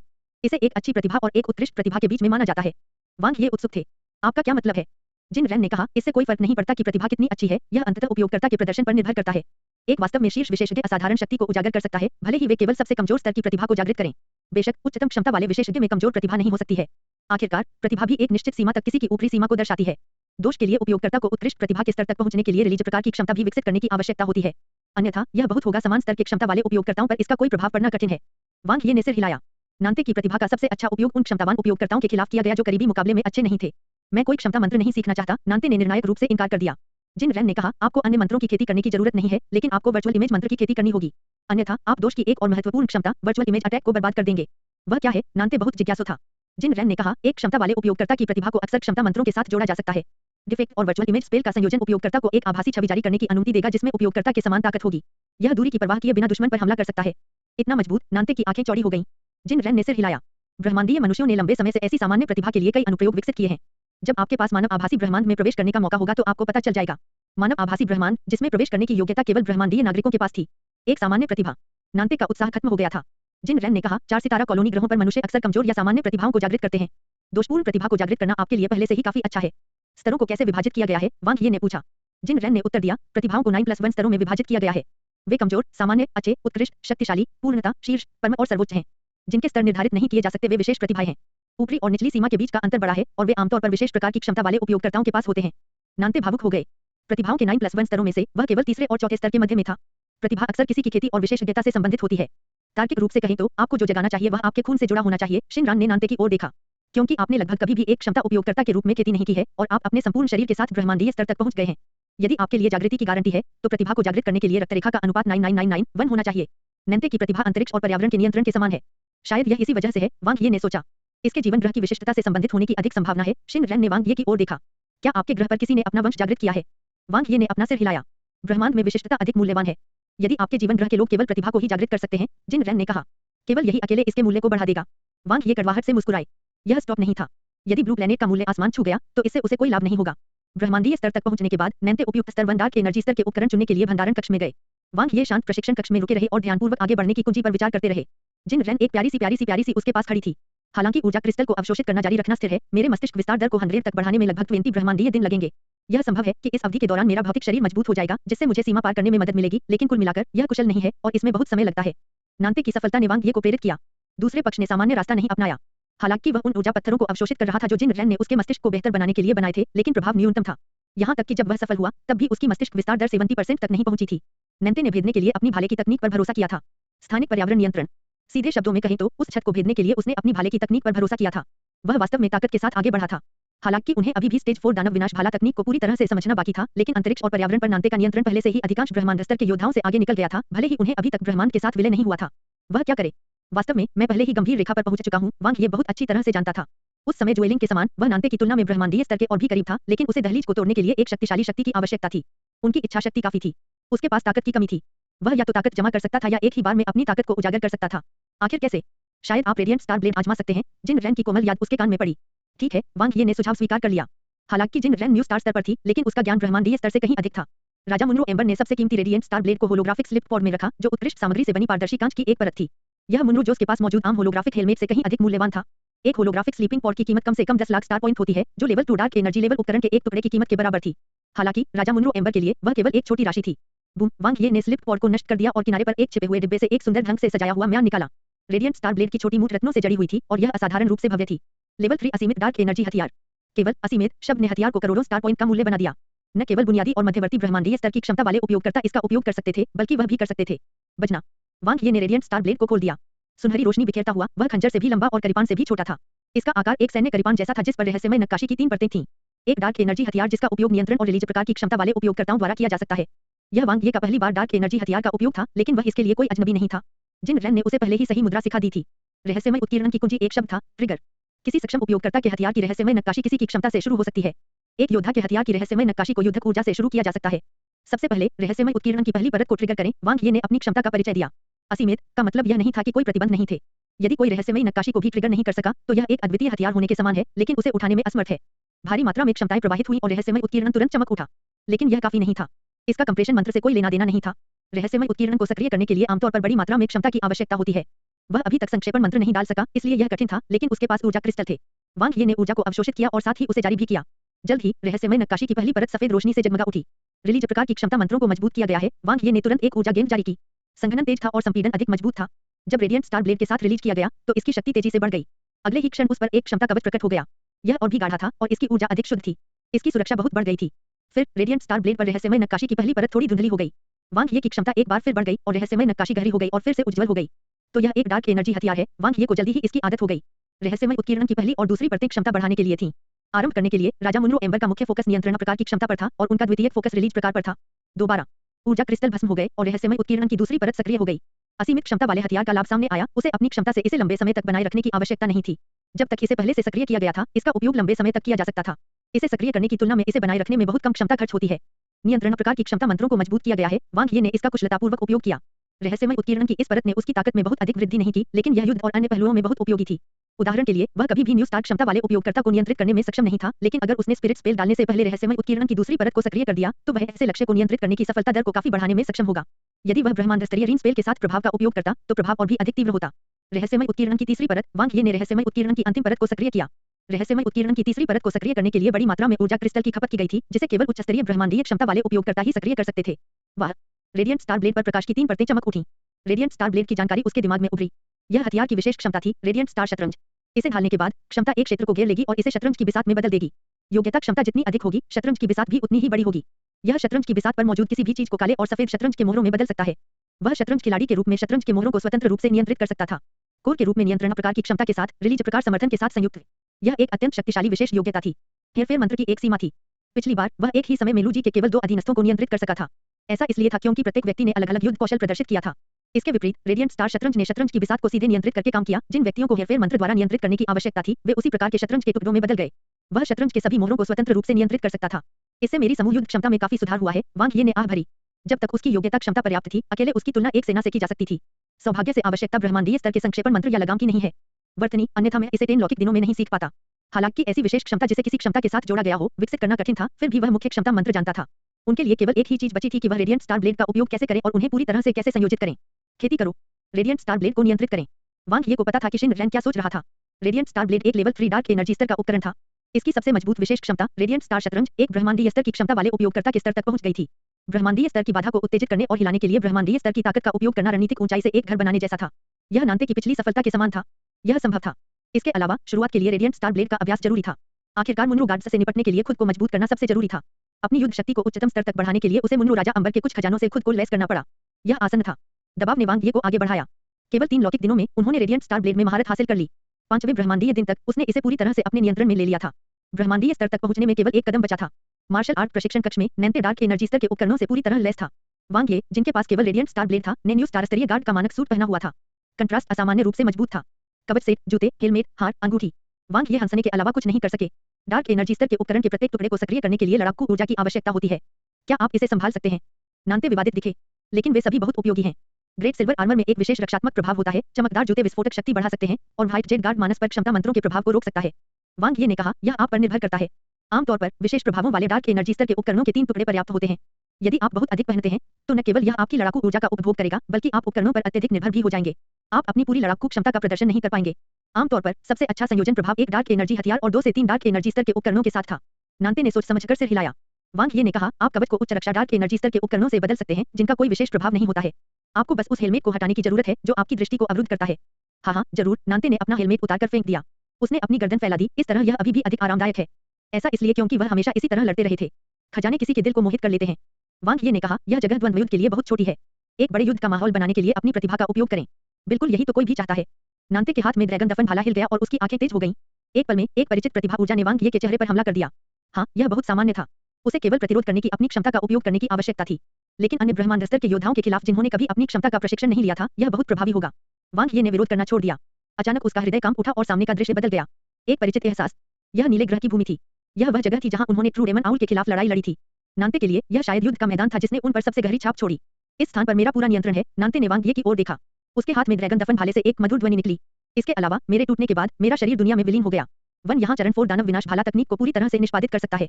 ठीक है, मुझे अपनी पूरी ताकत लगाने के लिए मजबूर करने की पूरी कोशिश करो। वांग ये की लड़ाई की भावना बढ़ गई। नानते से लड़ना उसकी योजना का अंतिम चरण था क्योंकि नानते के पास बहुत ताकत थी। विशेष रूप से अब जबकि दूसरा पक्ष ब्रह्मांडीय स्तर तक पहुंच गया था और डार्क एनर्जी स्तर के उपकरणों के पूरे सेट से लैस था, उसकी ताकत अब पहले जैसी नहीं थी। यहाँ तक कि जब जुनाहू तीशान से तुलना की गई, तब भी वह किसी से कमतर नहीं था। वांग ये ने अपना रेडिएंट स्टार ब्लेड निकाला, जो एक बहुत शक्तिशाली क्षमता वाला उपयोगकर्ता हथियार था। इसकी तीव्रता लेवल 2 योद्धा के हथियार के बराबर थी और इसे युद्ध ब्लेड के रूप में इस्तेमाल किया जा सकता था। एकमात्र कमी यह थी कि यह थोड़ा छोटा था। इस समय रहस्यमय नक्काशी की तीनों परतें जगमगा उठीं। असीमित हथियार का लाभ वह पहले से तैयारी कर सकता था। आवश्यक रखरखाव के अलावा लगभग कोई खपत नहीं थी। तो पर आजा, वांग ये ने अपने बाएं हाथ से भौतिकीकरण मंत्र का प्रयोग किया और एक क्षमता करीपान प्रकट हुआ। रेडिएंट स्टार ब्लेड तेज रोशनी से चमक उठा। रहस्यमय नक्काशी की पहली परत ने उसकी क्षमता करीपान की शक्ति को काफी हद तक बढ़ा दिया। वांग ये ने हमला नहीं किया और केवल बचाव के लिए अपनी क्षमता वाली तलवार का उपयोग करने की योजना बना रहे थे। वह अनुभव करना चाहता था कि स्थानिक नियंत्रण क्या होता है। प्रत्येक लौकिक स्तर का योद्धा यह जानता था। चूंकि उनका शरीर दुनिया में विलीन हो गया, वे आसपास के वातावरण को नियंत्रित कर सकते थे। हालांकि नैन्ते की तरह न्यू स्टार स्तर पर स्टेज 4 को समझने में सक्षम होने के लिए उसे वास्तव में प्रतिभाशाली होना चाहिए।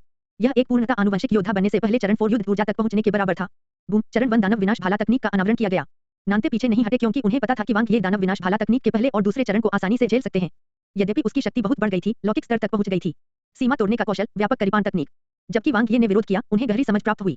उसकी गति सीमा कम कर दी गई और उसे हर जगह प्रतिबंधित कर दिया गया। ऐसा लगता था जैसे उसके चारों ओर कोई अदृश्य बाधा थी जो उसे रोक रही थी। हालांकि इसकी शक्ति में थोड़ी कमी थी। दूसरे पक्ष की युद्ध ऊर्जा एकजुटता बहुत कमजोर थी। चरण 2 नानते ने वार्म अप करना जारी रखा। उनकी ब्रह्मांडीय स्तर की युद्ध ऊर्जा एक और स्तर तक बढ़ गई। इस अवधि के दौरान उन्होंने अपनी प्रगति को साबित करने के लिए अपनी ताकत का इस्तेमाल किया। ऐसा लगता था कि ड्रैगन दफन भाले का अपना जीवन था और भाले के शरीर में एक विशेष ऊर्जा छिपी हुई थी। बजना। वांग ये ने इसे फिर से ब्लॉक कर दिया। इस बार उसे पहले से भी अधिक भारी संयम महसूस हुआ।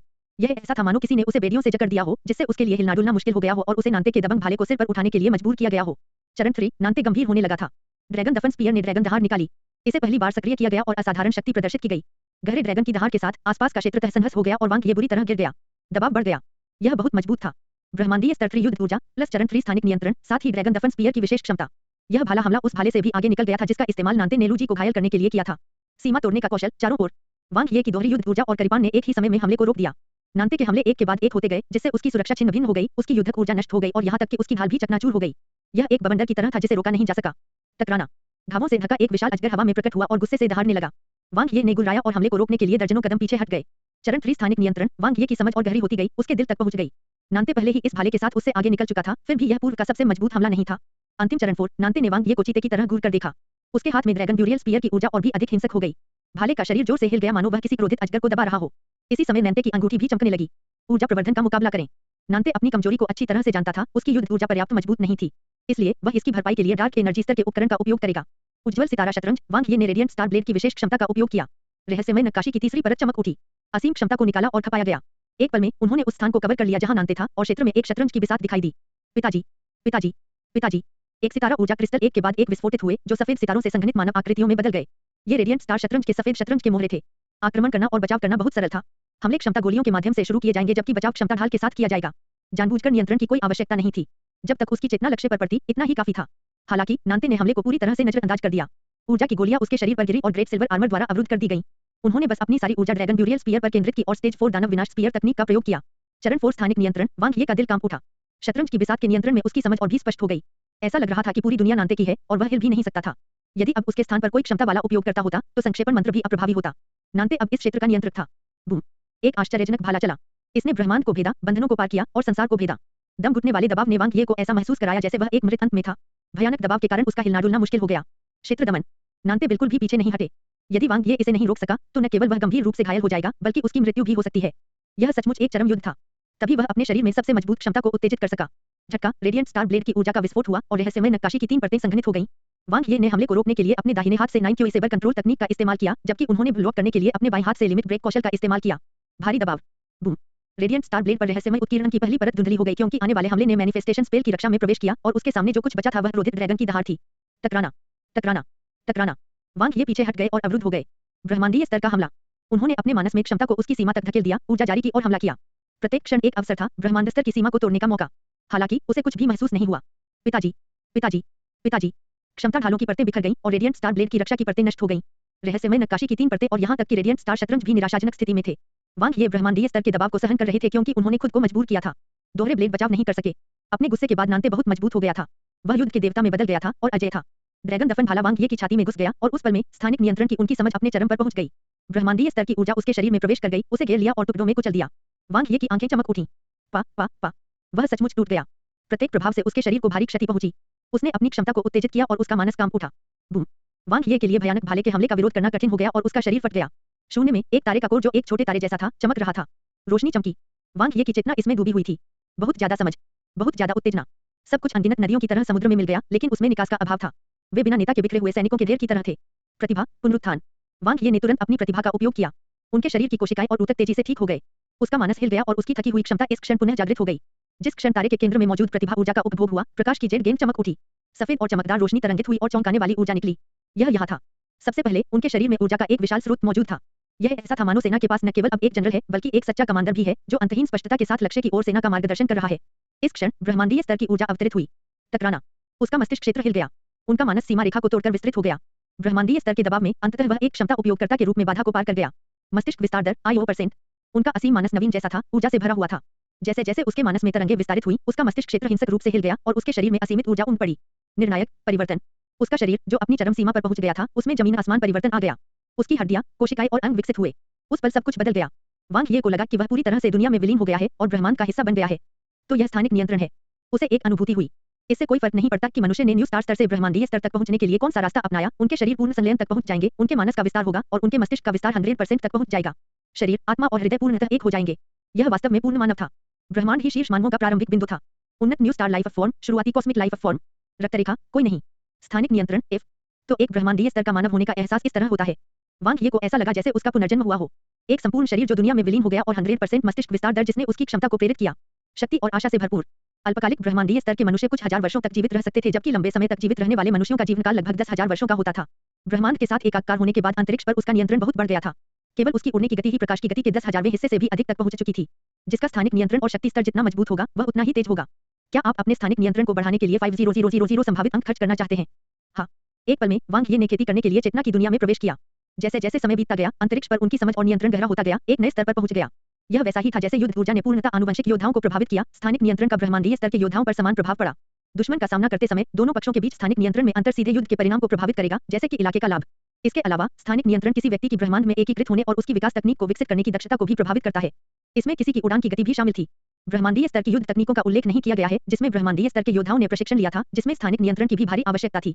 चरण 2 का मतलब था कि वह मूल रूप से एक मध्यवर्ती ब्रह्मांडीय स्तर के योद्धा के स्तर तक पहुंच गया था। आखिरकार उन्नत ब्रह्मांड स्तर के योद्धाओं का विशाल बहुमत केवल चरण 2 या 3 तक ही पहुंचेगा। उनके मुकाबले वह इस मामले में बहुत ज्यादा ही नहीं होंगे। उनके इंटरफेस में एक नई श्रेणी थी। रक्तरेखा, कोई नहीं। इसके लिए 2 संभावनाएं थीं। सबसे पहले जिन रैन ने जो कहा वह सच था और ब्लू प्लैनेट बहुत खास था जैसे कि वे केवल प्रतिभाओं को जागृत कर सकते थे। दूसरे, उसका कोई वंश नहीं था। आखिरकार प्रतिभा और वंशावली दोनों का होना केवल 1% मौका था। 4 सितारा जीवन वाले ग्रहों पर मनुष्यों के लिए दोनों होने की संभावना और भी कम थी। लेकिन इससे कोई फर्क नहीं पड़ा। वह अन्य लोगों की उच्च गुणवत्ता वाली वंशावली को आत्मसात कर सकता था, ठीक उसी तरह जैसे उसने अपनी प्रतिभा पुनरुत्थान के साथ किया था। पहले मुझे इसे जबरदस्ती प्राप्त करने के लिए 10,000,000 संभावित अंक खर्च करने पड़ते थे क्योंकि मेरा जीवन स्तर अपर्याप्त था। अगर मैं इसे सीधे प्राप्त कर सकता हूं, तो इसकी लागत मेरी प्रतिभा 1 मिलियन संभावित अंक के समान होनी चाहिए। समय आने पर मुझे पता चल जाएगा। ब्रह्मांडीय स्तर तक पहुंचने के बाद वांग ये ने जो पहला काम किया वह था अपने उपकरणों को चुनना और उनसे परिचित होना। वह और नांते दोनों कमजोर नहीं थे। हालांकि उनकी खेती तकनीक और डार्क एनर्जी स्तर के उपकरण सभी पहलुओं में सीमित थे। फिलहाल खेती की तकनीक की समस्या को हल करने का कोई रास्ता नहीं था। हालांकि वे रेड रिवर वर्चुअल नेटवर्क में प्रवेश कर सकते थे, वे वर्तमान में वांछित थे और उनके वास्तविक नामों से सत्यापित नहीं किया जा सका। इसे हल करना कठिन नहीं था, उन्हें बस दूसरे ब्रह्मांडीय राष्ट्र में एक पहचान खरीदनी थी। विभिन्न ब्रह्मांडीय राष्ट्रों के आभासी नेटवर्क बहुत भिन्न नहीं थे। वे सभी आभासी मानव ब्रह्मांड द्वारा अधिकृत थे और कोई भी वहां से सभी प्रकार की साधना तकनीकें प्राप्त कर सकता था। अभी तक उपकरण सबसे महत्वपूर्ण चीज थी। खेती की उन तकनीकों की तुलना में जिन्हें रातों रात नहीं बदला जा सकता, डार्क एनर्जी स्तर के उपकरण किसी की ताकत को कम समय में बहुत बढ़ा सकते हैं। उदाहरण के लिए नैंते के ड्रैगन ड्यूरियल स्पीयर ने उसकी आक्रमण शक्ति को काफी बढ़ा दिया था, ग्रेट सिल्वर आर्मर ने उसकी सबसे कमजोर रक्षा की भरपाई कर दी थी और बैटल टाइगर रिंग ने उसकी सबसे कमजोर युद्ध ऊर्जा को औसत स्तर तक बढ़ा दिया था। रेड विंग सेबर लड़ाकू ऊर्जा को बढ़ाता है। हेवी ब्लेड सेबर में लेवल 1 उपकरणों के बीच सबसे अच्छी तीक्ष्णता है। ग्रीन नाइट का माचे शरीर को एक विस्फोटक ताकत देता है जो उसकी सीमा से अधिक है। वांग ये को उपकरण भंडारण कक्ष में सिरदर्द हो रहा था।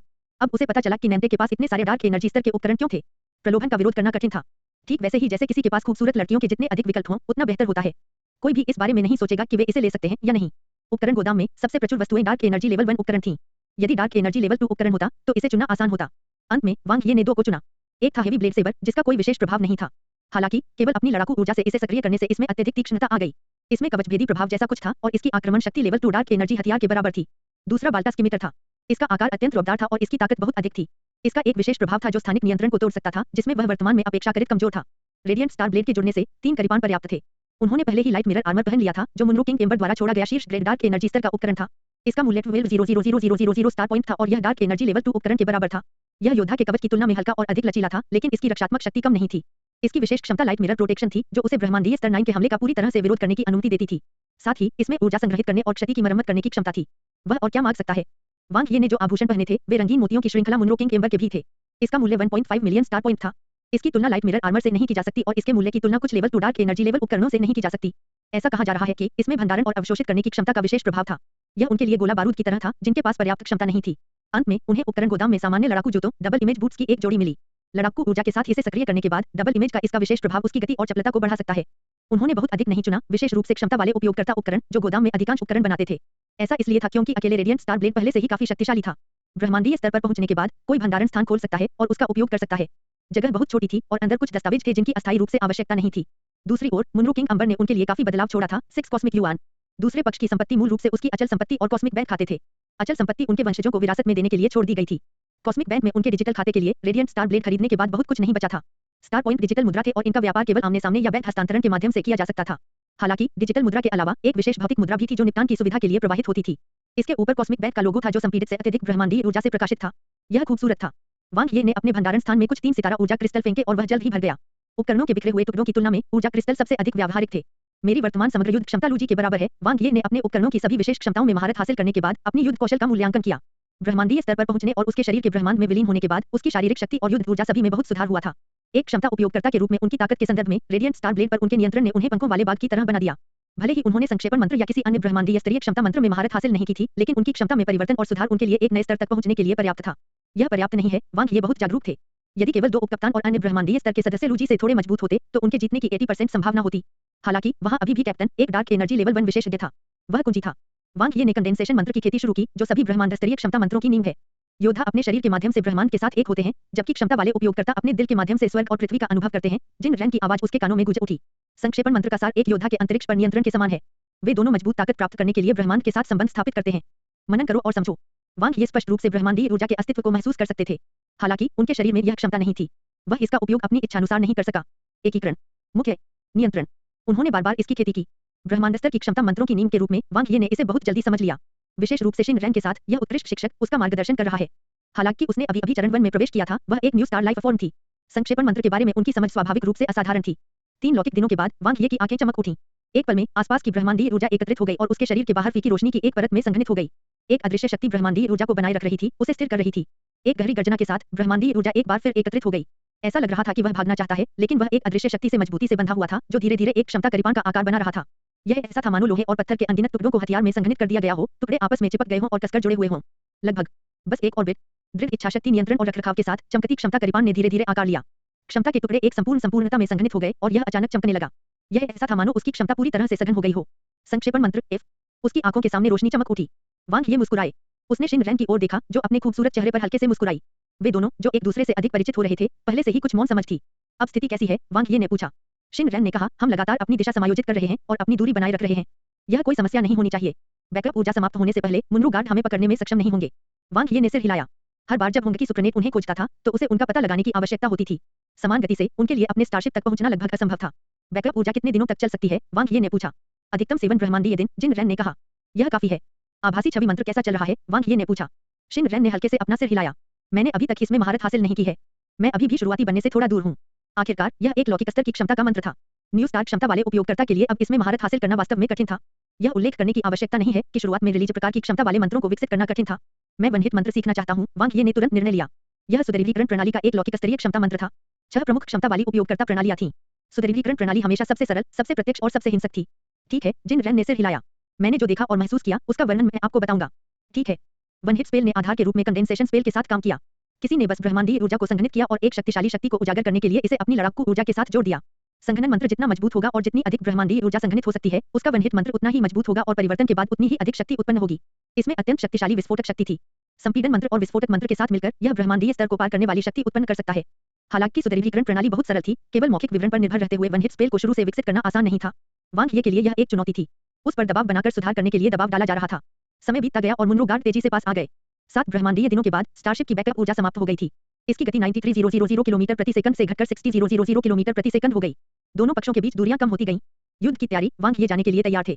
चलदर नांते ने अपने हाथ में ड्रैगन ब्यूरियल स्पीयर पकड़ रखा था। उसकी लड़ाई का इरादा जल रहा था। ऐसा लग रहा था कि वे दोनों ब्लू प्लैनेट और मून बेस पर लौट आए हैं, उस समय में जब वे कंधे से कंधा मिलाकर लड़े थे। अभी की तरह वे निडर थे। वे कभी हार नहीं मानेंगे। ब्रह्मांड में 3 परमाणु संचालित स्टारशिप ने तेज गति से उड़ान भरी। होंगकी सुप्रणेट ने स्टारशिप को ऑटो पायलट किया, अपनी ओर उड़ने वाले विशाल चट्टानों और छोटे धूमकेतुओं से आसानी से बचते हुए अपने सामने लक्ष्य पर सटीक रूप से लॉक किया। दुश्मन का आरक्षित ऊर्जा स्रोत लगभग समाप्त हो गया है, मिलॉर्ड। महिला सहायक ने होंगकी सुप्रणेट के माध्यम से विश्लेषण किया और सटीक निर्णय लिया। बहुत अच्छा। नेट में ड्रा करने के लिए बाई और दाई टीमों को तैयार होने के लिए सूचित करें। कप्तान मुनरो उत्तीना अत्यंत गंभीर थे। उसके हावभाव में कोई बदलाव नहीं आया। मुनरो गार्ड्स के लिए इस तरह का छोटा मिशन बहुत आम था। पलायन, यह बिल्कुल असंभव था। बीमार होने के बाद वह दूसरे पक्ष के स्थान को लॉक करने के लिए परमाणु संचालित स्टारशिप के सीरियल नंबर का उपयोग करने के लिए जेउटियन हेवी इंडस्ट्री कंपनी में आवेदन कर सकता था। यदि लक्ष्य जहाज उनसे तेज था, तो वह उनका शिकार करने के लिए एक कॉस्मिक वॉर्ड स्टारशिप के लिए भी आवेदन कर सकता था। हालांकि इसकी कोई जरूरत नहीं थी। एक उपनिवेशी ग्रह के 2 विद्रोहियों के लिए इतनी बड़ी बात करना अनावश्यक था। इससे कोई फर्क नहीं पड़ता कि उन्होंने कितना संघर्ष किया, वे अपनी हथेली से बच नहीं सके। अचानक लक्ष्य चूक गया। लक्ष्य पर ताला लगाने में असमर्थ। कृत्रिम बुद्धिमत्ता की आवाज सुनाई दी। मुनरो उत्तीना ने थोड़ी नाराजगी जताई और जल्दी से डेटा पुनः प्राप्त कर लिया। हांगकी सुप्रणेट स्वाभाविक रूप से खराब नहीं होगा, इसलिए समस्या लक्ष्य के साथ थी। आगे बढ़े और आखिरी गायब सिग्नल पर लॉक लगाएं। मुनरो उत्तीना शांत और धैर्यवान थे। इतनी छोटी सी युक्ति उसके लिए बेकार थी। बहुत जल्दी लक्ष्य स्थान पर पहुंच गए। हांगकी सुप्रणेट की आवाज सुनाई दी। 3 परमाणु संचालित तारे जहाज धीरे-धीरे बंद हो गए। दरवाजे तेजी से खुले और 4 आकृतियां दिखाई दी। वे कप्तान थे, मुनरो उत्तीना, बाई स्टारशिप के कप्तान मुनरो माजिया, दाई स्टारशिप के कप्तान मुनरो मिचेट और महिला सहायक। वहां एक स्टारशिप के अवशेष हैं। मुनरो माजिया एक ब्रह्मांडीय स्तर 9 महिला योद्धा थी। नारंगी कवच पहने वह 2 मीटर लंबी और राजसी थी। उसका चेहरा चौकोर था और उसकी शक्ल मादा भालू जैसी साधारण थी। परमाणु संचालित स्टारशिप में विस्फोट हो गया। मुनरो मिशेल केवल 1.5 मीटर लंबा था। उसके पास एक हृष्टपुष्ट और मजबूत शरीर था। उसके हाथों पर 2 अंधेरे ऊर्जा वाले तेज पंजे थे और उसकी आंखों में एक भयंकर आभा थी। महिला सहायक ने कहा, ऐसा लगता है जैसे यह तेज गति से किसी धूमकेतु से टकरा गया और विस्फोट हो गया। बेवकूफ, मैनुअल नियंत्रण हमेशा गलतियों में समाप्त होता है। मुनरो माजिया ने व्यंग्य किया। तुम बेवकूफ हो। मुनरो मिचेट ने उसकी ओर देखा। क्या आप नहीं बता सकते कि उन्होंने बचने के लिए अपनी मौत का नाटक रचा? उन्हें बस पहले ही निकल जाना होगा और फिर पीछा करने से बचने के लिए धूमकेतु से टकराने के लिए स्टारशिप को नियंत्रित करने के लिए अपने स्पिरिट स्पेल का उपयोग करना होगा। बेशक मुझे पता है। मैं सिर्फ परीक्षण कर रहा था कि आप स्मार्ट हैं या नहीं। गुस्से में कहते हुए मुनरो माजिया का चेहरा लाल हो गया। मुनरो उत्तीना ने गहरी आवाज में कहा, मैंने होंगकी सुप्रणेट पर रिकॉर्ड की गई जानकारी और वीडियो देखे हैं। वे 2 कॉलोनी ग्रह के मनुष्य चालाक हैं। विस्फोट एक धूमिल स्क्रीन है। इसके अलावा वांग ये के पास मनुष्यों के बीच पुनरुत्थान की दुर्लभ प्रतिभा है। वह आसानी से नहीं मरेगा। वहाँ इतना बड़ा क्षेत्र है। इसमें बहुत अधिक काम है। मुनरो मिचेट की अभिव्यक्ति उदास थी। समय बर्बाद मत करो, वे दूर नहीं जा सकते। मुनरो उत्तीना ने आदेश दिया। हर कोई खोज करने के लिए 3 टीमों में विभाजित हो गया। इस क्षेत्र में कोई जीवित वस्तु नहीं है, इसलिए अधिक बाधाएं नहीं हैं। यदि आप उन्हें ढूंढते हैं तो तुरंत संकेत भेजें। हाँ कप्तान, दोनों उपकप्तानों ने जवाब दिया। एक मिट्टी के पीले क्षुद्र ग्रह पर वांग ये और नांते अयस्कों के ढेर पर खड़े थे।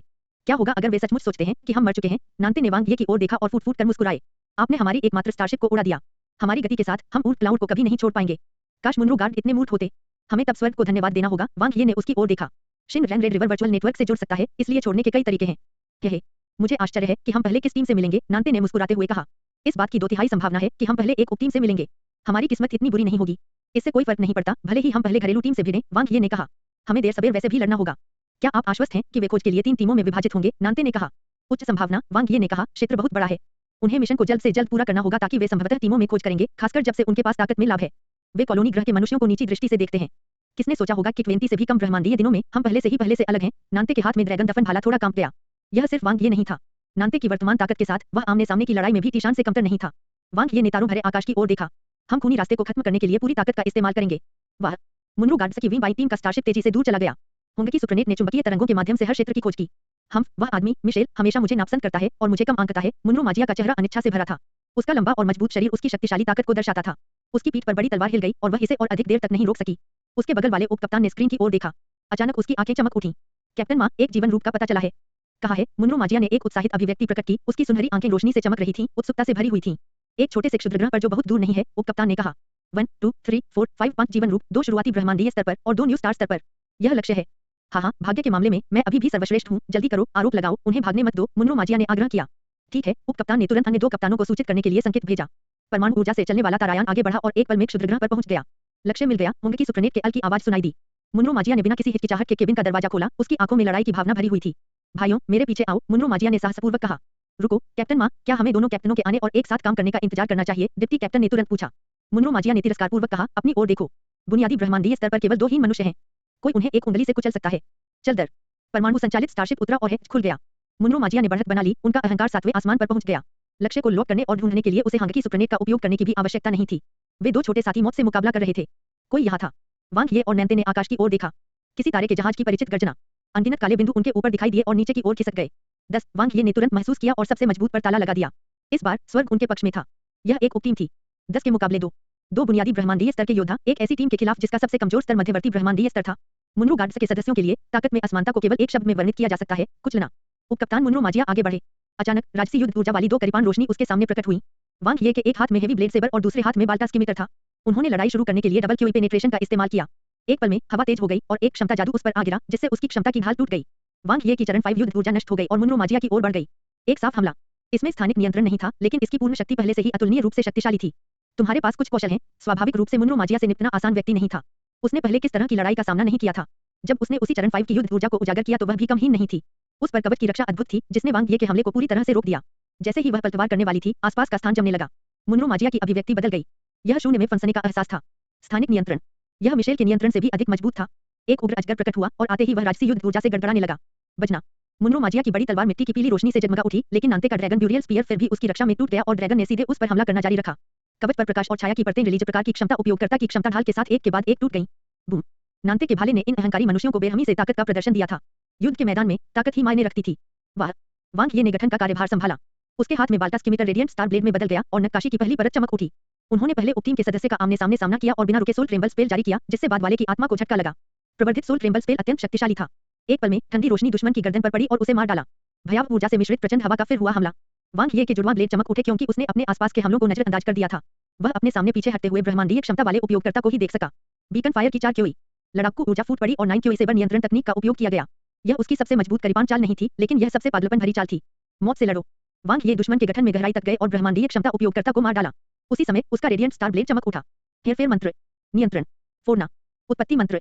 एक ही हमला सभी दिशाओं में हुआ और हवा गरज उठी। वांग ये के लिए एक क्षमता वाले उपयोगकर्ता को नियंत्रित करना बहुत आसान था। दूसरी ओर नांते ज्वार की तरह हमला करते हुए मुनरो माजिया से उलझ गए थे। Dual blade style. उत्पत्ति मंत्र के नियंत्रण और संक्षेपण मंत्र की महारत के साथ वांग ये मृत्यु के देवता में बदल गए थे। उनकी चरण 5 की युद्ध ऊर्जा अजय थी। स्ट्रेंथनिंग स्पेल और एक्सप्लोसिव स्पेल के दोहरे प्रवर्धन के साथ वांग ये ने अपनी सबसे तेज गति से एक पंक्ति में 2 टीम के सदस्यों को मार डाला और अपने हेरफेर स्पेल से उन्हें तुरंत नियंत्रित कर लिया। बहुकार्यण। अपने जीवन का स्तर ब्रह्मांडीय स्तर तक बढ़ने के बाद खतरनाक युद्ध के मैदान में वांग ये की घातकता फिर से बढ़ गई। Boom boom boom. नियंत्रित ब्रह्मांड स्तर के योद्धाओं को अन्य उपटीम के सदस्यों द्वारा तुरंत मार दिया गया था, लेकिन इस बिंदु पर दोनों पक्षों के बीच संख्या पहले ही बराबर हो चुकी थी। लड़ाई अराजक थी और दृश्य भी वैसा ही था। वांग ये रिलीज प्रकार की ब्रह्मांडीय क्षमता वाले उपयोगकर्ता के पीछे दिखाई दिए जो हर जगह ढाल प्रदान कर रहा था और अराजकता में उसे मार डाला। फिर उसने दूसरे पक्ष को नियंत्रित किया। उल्टा। हालांकि शुरुआती दौर में उन्हें कुछ चोटें लगीं, फिर भी उन्होंने धीरे धीरे बाई टीम के सदस्यों को परास्त करके अपनी बढ़त स्थापित कर ली। जब मुनरो माजिया ने प्रतिक्रिया दी, तब तक वह अकेली और असहाय थी। क्या चल रहा है? मुनरो माजिया, जिन्होंने अभी अभी बढ़त हासिल की थी, को पता नहीं था कि उनकी टीम के सदस्यों ने क्या अनुभव किया है। रिलीज प्रकार की क्षमता वाला उपयोगकर्ता जो अभी भी खड़ा था, उसने उस पर ऊर्जा के गोले दागे। उसकी टीम के 2 सदस्यों ने उस पर तलवार घुमाने का साहस भी किया। हर तरफ दुश्मन। ची। नांते के हमले ने मुनरो माजिया के कठिन कवच को तोड़ दिया। इस समय मुनरो माजिया बिल्कुल भी लड़ने में असमर्थ था। सभी दिशाओं से हमले हो रहे थे। उसके पीछे एक और भी भयानक आभा ने उसे घेर लिया, जिससे उसके रोंगटे खड़े हो गए। 5 क्यूई संलयन।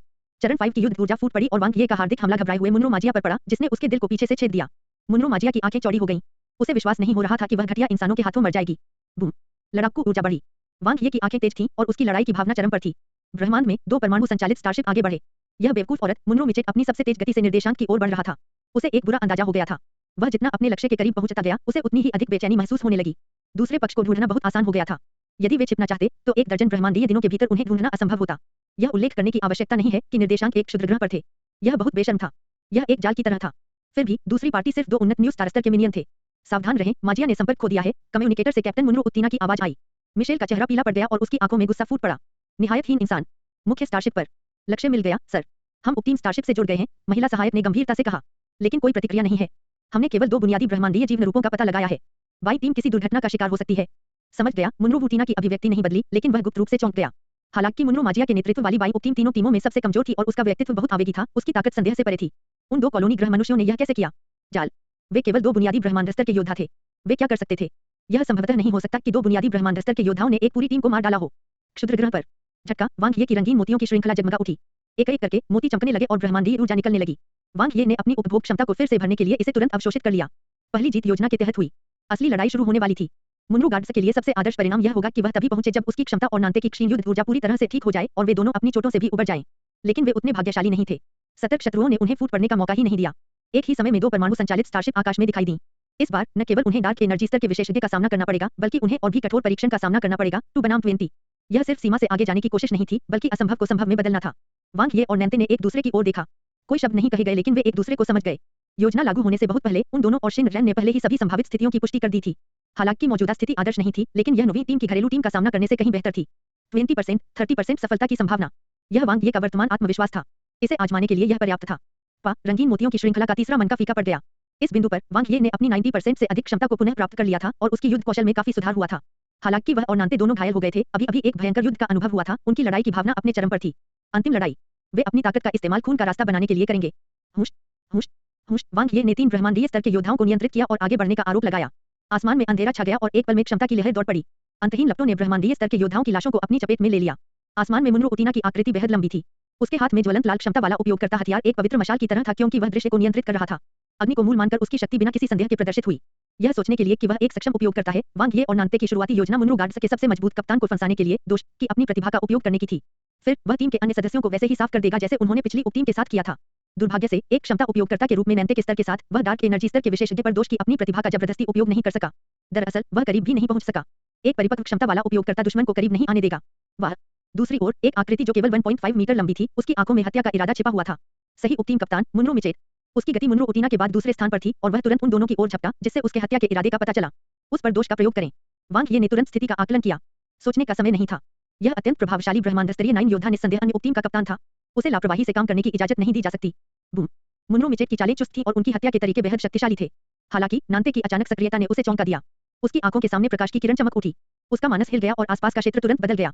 विशाल क्षेत्र में केवल भाला चलाने वाला व्यक्ति ही बचा था और उसकी बढ़ती लड़ाई की भावना ने धमाके के साथ हमला किया। दानव विनाश भाला तकनीक का अनावरण किया गया। झपट्टा मारना, झपट्टा मारना। स्थान विकृत हो गया और दोनों आकृतियां तुरंत गायब हो गईं। वांग ये के हमले उसी समय भड़क उठे। दीप्तिमान सितारा शतरंज। राजसी क्षमता के उतरने से पहले वांग ये के हाथ में रेडिएंट स्टार ब्लेड उत्कीर्णन की तीसरी परत के साथ चमक उठा। इलाका शतरंज की बिसात में तब्दील हो गया। ऊर्जा की किरणें वांग ये के हाथों से अदृश्य रेखाओं की तरह जुड़ी हुई हैं।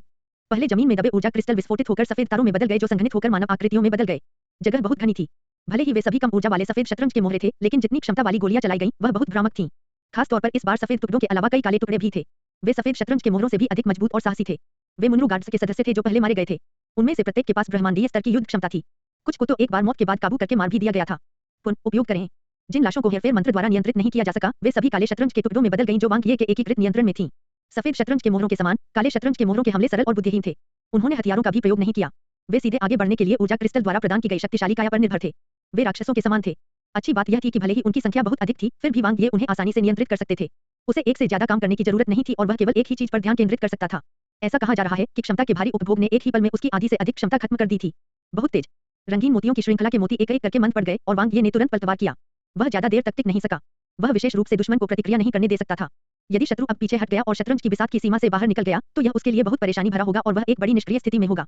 हालांकि यह स्पष्ट था कि मुनरो गार्ड, जो अत्यधिक शक्तिशाली थे, एक कदम भी पीछे नहीं हटेंगे। वास्तव में मुनरो उत्तीना ने वांग ये को भी गंभीरता से नहीं लिया। छोटी-छोटी तरकीबें। मुनरो उत्तीना संघनन मंत्र का उच्चारण करते समय भावशून्य थे। Boom, boom, boom. उसके हाथ में मशाल जैसी क्षमता वाला उपयोगकर्ता हथियार आग की लपटें उगल रहा था। यह स्वचालित रूप से आसपास की अग्नि उत्पत्ति को अवशोषित करता है, जिससे मौलिक प्रकार की क्षमता वाले उपयोगकर्ता को अपनी शक्ति को विस्फोटक रूप से उजागर करने की अनुमति मिलती है। आग की लपटों ने क्षमता वाली गोलियों को अपनी चपेट में ले लिया और सफेद शतरंज के मोहरे जलकर राख हो गए। वह अतुलनीय रूप से क्रूर था, एक घमंडी राजा की तरह जिसने सब कुछ नष्ट कर दिया। हिंसक और अत्याचारी लपटों के दमन के तहत कैप्टन उत्तीना की कमान के तहत सदस्य तेजी से आगे बढ़े, जैसे कि उन्हें एक स्थिर शॉट दिया गया हो। उनका मनोबल ऊंचा था। वांग ये की रेडिएंट स्टार शतरंज सेना विरोध करने में पूरी तरह से असमर्थ थी और भूस्खलन की तरह हार गई। हालांकि पराजित शतरंज के मोहरों के बीच एक असली तेज चाकू छिपा हुआ था। ची वांग ये के 2 ब्लेड तेज थे, क्योंकि उन्होंने रक्षा करना पूरी तरह से छोड़ दिया और आमने सामने लड़े। उसकी वर्तमान क्षमताओं के साथ बचाव करना एक मृत अंत था, खासकर जब से कई उन्नत ब्रह्मांडीय योद्धाओं के पास उससे बेहतर स्थानिक नियंत्रण था। यदि वह जीतना चाहता तो केवल मृत्यु तक लड़ सकता था। हर अतिरिक्त दुश्मन को मारने से उसकी जीत की संभावना बढ़ जाएगी। बूम, वांग ये का रेडिएंट स्टार ब्लेड चमक उठा, जिससे एक उन्नत ब्रह्मांडीय स्तर के योद्धा की मौत हो गई, जबकि उस पर अनगिनत हमले हुए। वह बुरी तरह से गिरा हुआ था और भयानक लपटें उसकी ढाल को तोड़ती रहीं। पा पा पा उसकी क्षमता की ढालें बार-बार टूटती रहीं, आग की लपटें अपनी दिव्य शक्ति का प्रदर्शन करती रहीं। बीकन फायर की चार क्योई। वांग ये की युद्ध ऊर्जा विस्फोटित हो गई। उसने उन तलवारों को नजरअंदाज कर दिया जो उसके शरीर पर वार कर रही थी और हर जगह खून बिखरा हुआ था। उसने नजदीकी लड़ाई में एक और उन्नत ब्रह्मांडीय योद्धा को मार डाला, लेकिन साथ ही वह पहले से ही गंभीर रूप से घायल हो गया था। एक तलवार उसके हृदय में घुस गई और युद्ध की ऊर्जा फूट पड़ी। वांग ये ने एक अजीब सी मुस्कान प्रकट की और पलटवार करके अपने प्रतिद्वंद्वी को मार डाला। अनगिनत हथियारों और क्षमताओं ने उसे घेर लिया और आग की लपटें भड़क उठी। टकराना। वांग ये विस्फोट हो गया। उनकी क्षमता और युद्धक ऊर्जा निकट सीमा पर अंधाधुंध हमला करते हुए विस्फोटित हो गई। आसपास के ब्रह्मांड स्तर के सभी योद्धा घायल हो गए, उनके चेहरे सदमे से भर गए। उन्होंने ऐसा पागलहीन इंसान पहले कभी नहीं देखा था। कितना अफसोस है। मुनरो उटीना ने विस्फोट के केंद्र को देखा और उसके हाथ में क्षमता वाले उपयोगकर्ता हथियार की लपटें एक बार फिर से संघनित हो गईं, जो वांग ये के स्टार कोर पर लॉक हो गईं। प्रतिभा, पुनरुत्थान। वह वांग ये को कोई मौका नहीं देगा। झपट्टा मारना। वांग ये ने विस्फोट होते ही रिसेक्शन का इस्तेमाल किया। उन्होंने रेडिएंट स्टार ब्लेड और हेवी ब्लेड सेबर को पकड़ लिया। उन्होंने बिल्कुल भी संकोच नहीं किया। इससे पहले कि दो उन्नत ब्रह्मांड स्तर के योद्धा प्रतिक्रिया कर पाते, वांग ये ने पहले ही उनमें से प्रत्येक को एक स्लैश से मार डाला था। उसका भंडारण स्थान जगमगा उठा और लाइट मिरर कवच जल्दी से सुसज्जित हो गया। विशेष योग्यता, प्रकाश दर्पण संरक्षण। मुनरो उत्तीना के आग के गोले के प्रभाव को झेलते हुए प्रकाश का एक दर्पण दिखाई दिया। रेडिएंट स्टार ब्लेड की रहस्यमय नक्काशी की 3 परतें एक ही समय में जगमगा उठी। वांग ये ने मांस ढाल के रूप में कार्य करने के लिए 2 ब्रह्मांडीय स्तर के योद्धाओं की लाशों को नियंत्रित किया।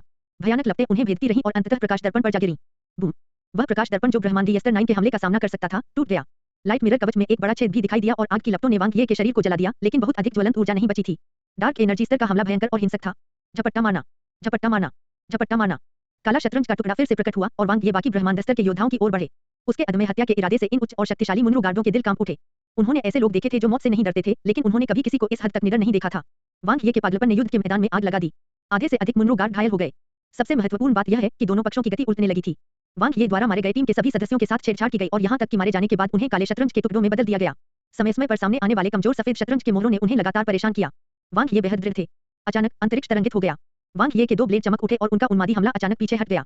उसने आसपास के हमलों को नजरअंदाज कर दिया और पीछे मुड़ गया। अच्छा नहीं है, मुनरो उत्तीना ने प्रतिक्रिया व्यक्त की, लेकिन तब तक बहुत देर हो चुकी थी। स्थान विकृत हो गया और मुनरो मिच्चेक का एक द्वेषपूर्ण दिखने वाला छायाचित्र दिखाई दिया। वह बुरी तरह घायल हो गया। खून से लथपथ नानते भी बुरी तरह घायल हो गया। यह स्पष्ट था कि उसने भयंकर युद्ध का अनुभव किया था। बूम। मुनरो मिच्चेक की आंखें सदमे से चौड़ी हो गईं। इससे पहले कि वह प्रतिक्रिया दे पाता, उसके दिमाग के खिलाफ सोल ट्रेम्बल स्पेल पहले ही सक्रिय हो चुका था। युद्ध की ऊर्जा से भरपूर पंजे के हमले ने नानते की रक्षा को बेरहमी से छिन्न-भिन्न कर दिया। लेकिन इस समय उसके पीछे हत्या का देवता पहले से ही मौजूद था। दोनों करीपान ठंडी रोशनी में बदल गए और हवा में एक विशाल एक्स में विस्फोट हो गया। चरण 5 की युद्ध ऊर्जा ने सब कुछ कुचल दिया और सीधे मुनरो मिच्चेक के पास आ गई। उसकी मौत सिर में चोट लगने से हुई। हेरफेर मंत्र। वांग ये ने मुनरो मिच्चेक को उस क्षण तुरंत नियंत्रित कर लिया जब उसने उस व्यक्ति को मार डाला। उसी समय उन्होंने मुनरो माजिया और एक अन्य रिलीज प्रकार की क्षमता वाले उपयोगकर्ता की लाशों को नियंत्रित किया, जिन्हें एक तरफ रख दिया गया था। मल्टीटास्किंग, चरम संचालन। वांग ये इस अवसर की प्रतीक्षा कर रहे थे। अपने प्रतिद्वंद्वी की युद्ध क्षमता को जितना संभव हो उतना कमजोर करते हुए उसने उन सबसे मजबूत शवों को छिपा दिया जिन्हें वह नियंत्रित कर सकता था। शुरुआत में मुनरो माजिया को नियंत्रित करना बेकार था क्योंकि जल्द ही लाश को फिर से घेर लिया जाएगा और मार दिया जाएगा। लेकिन अब चीजें अलग थीं। केवल 9 शत्रु बचे थे। एक ही समय में 2 उपकप्तानों को नियंत्रित करने से उनके पक्ष की युद्ध क्षमता बढ़ गई। प्रकाश की 2 धारियों ने किसी भी क्षति को नजरअंदाज कर दिया और सीधे पीछे की ओर ब्रह्मांडीय क्षमता उपयोगकर्ताओं के पास चली गई। यह मुनरो मिच्चेक के लिए विशेष रूप से सच था। उनकी युद्ध ऊर्जा ने उनके युद्ध जूतों के विशेष प्रभाव को सक्रिय कर दिया। उसकी आकृति अत्यंत भूतिया थी और उसकी गति अद्वितीय थी। युद्ध कौशल में वह कप्तान के बाद दूसरे स्थान पर था। उसे क्षमता उपयोगकर्ताओं का शत्रु कहा जा सकता था। जहां तक मुनरो माजिया का सवाल है, उसका मजबूत शरीर एक मांस ढाल की तरह था क्योंकि उसने कप्तान पर बमबारी की थी। पिताजी। रंगीन मोतियों की श्रृंखला का आखिरी मनका मंद पड़ गया और उसकी ऊर्जा समाप्त हो गई। हालांकि अन्य मोती भी धीरे-धीरे अपना रंग पुनः प्राप्त कर रहे थे, अपने चारों ओर बिखरी हुई ब्रह्मांडीय ऊर्जा को अवशोषित कर रहे थे। क्षतिग्रस्त लाइट मिरर कवच भी स्वयं की मरम्मत कर रहा था। अपनी उड़ान के अंत में एक तीर मुनरो उत्तीना ने वांग ये को देखा और उसकी वर्तमान स्थिति को जाना।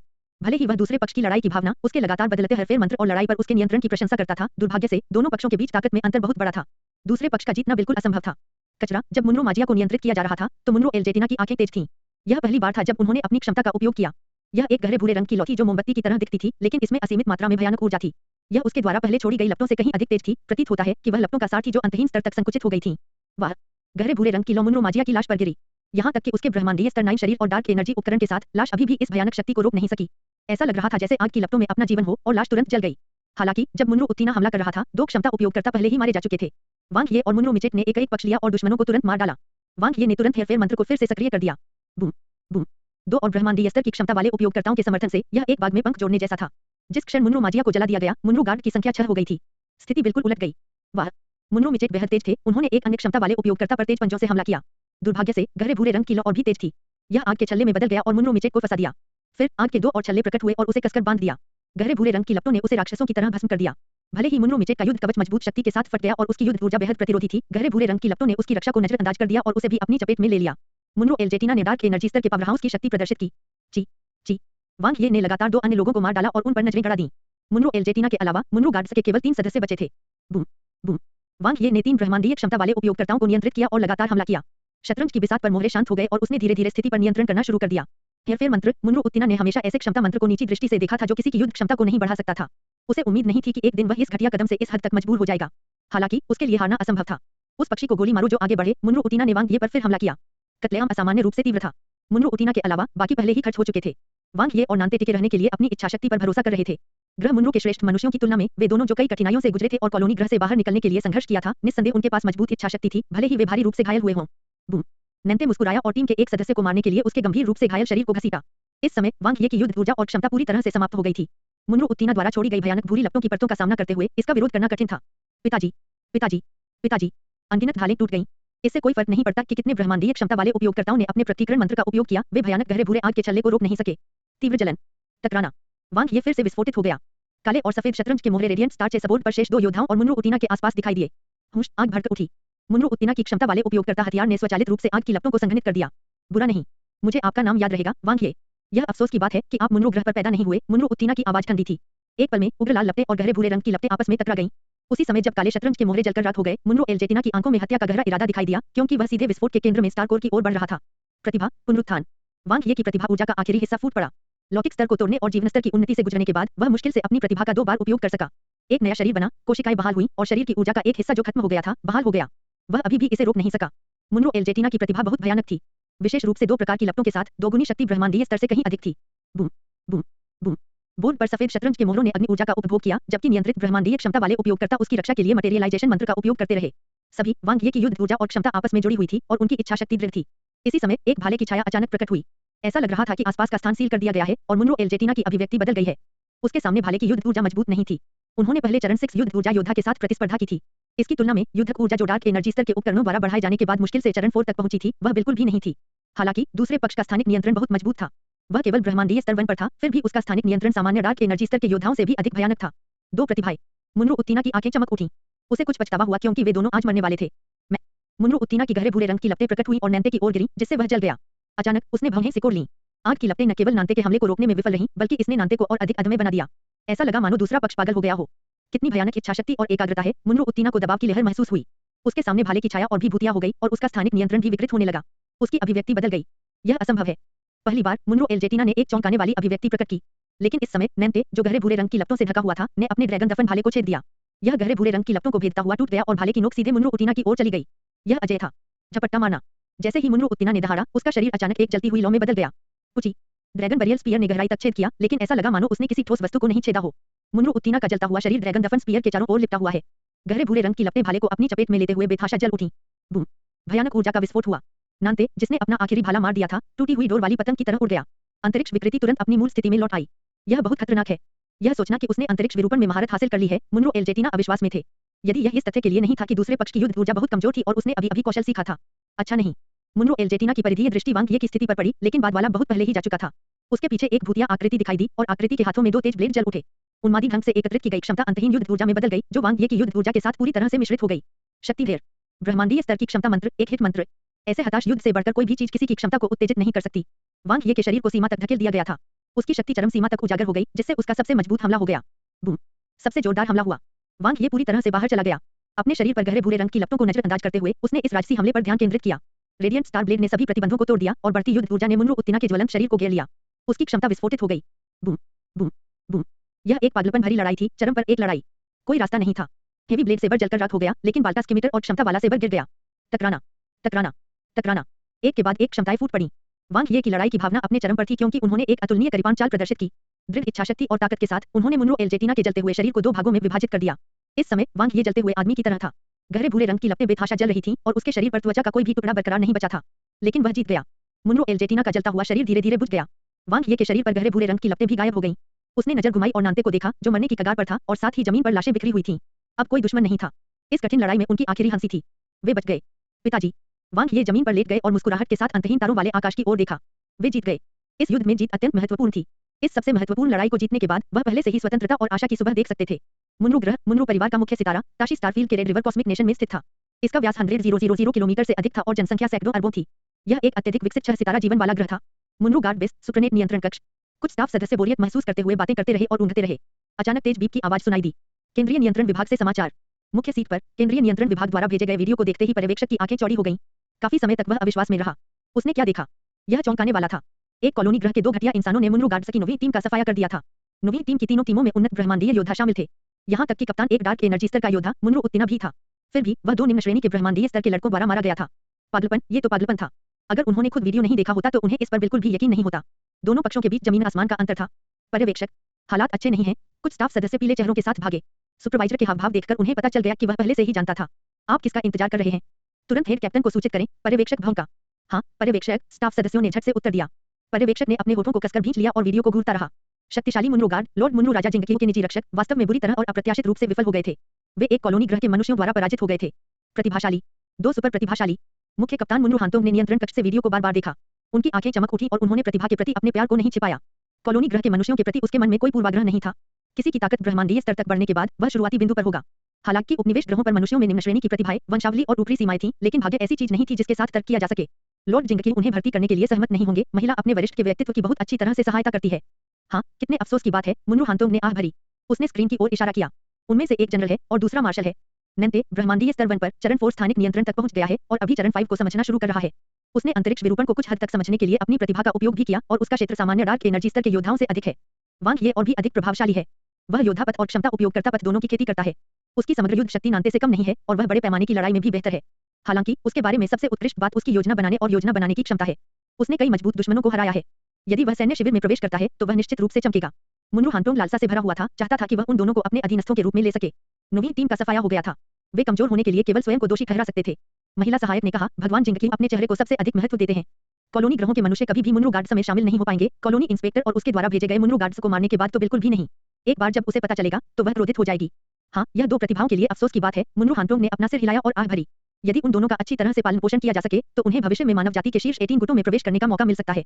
ऊर्ट क्लाउड में एक क्षुद्र ग्रह पर पिंक अपनी प्रतिभा की आधी से अधिक ऊर्जा को जमा करने और पुनर्प्राप्त करने के बाद वांग ये ने आत्मविनाश किया और पुनर्जीवित हो गए। उसकी कोशिकाएं फिर से बढ़ीं और उसका शरीर पुनर्गठित हुआ। पहले की चोटें एक पल में गायब हो गईं।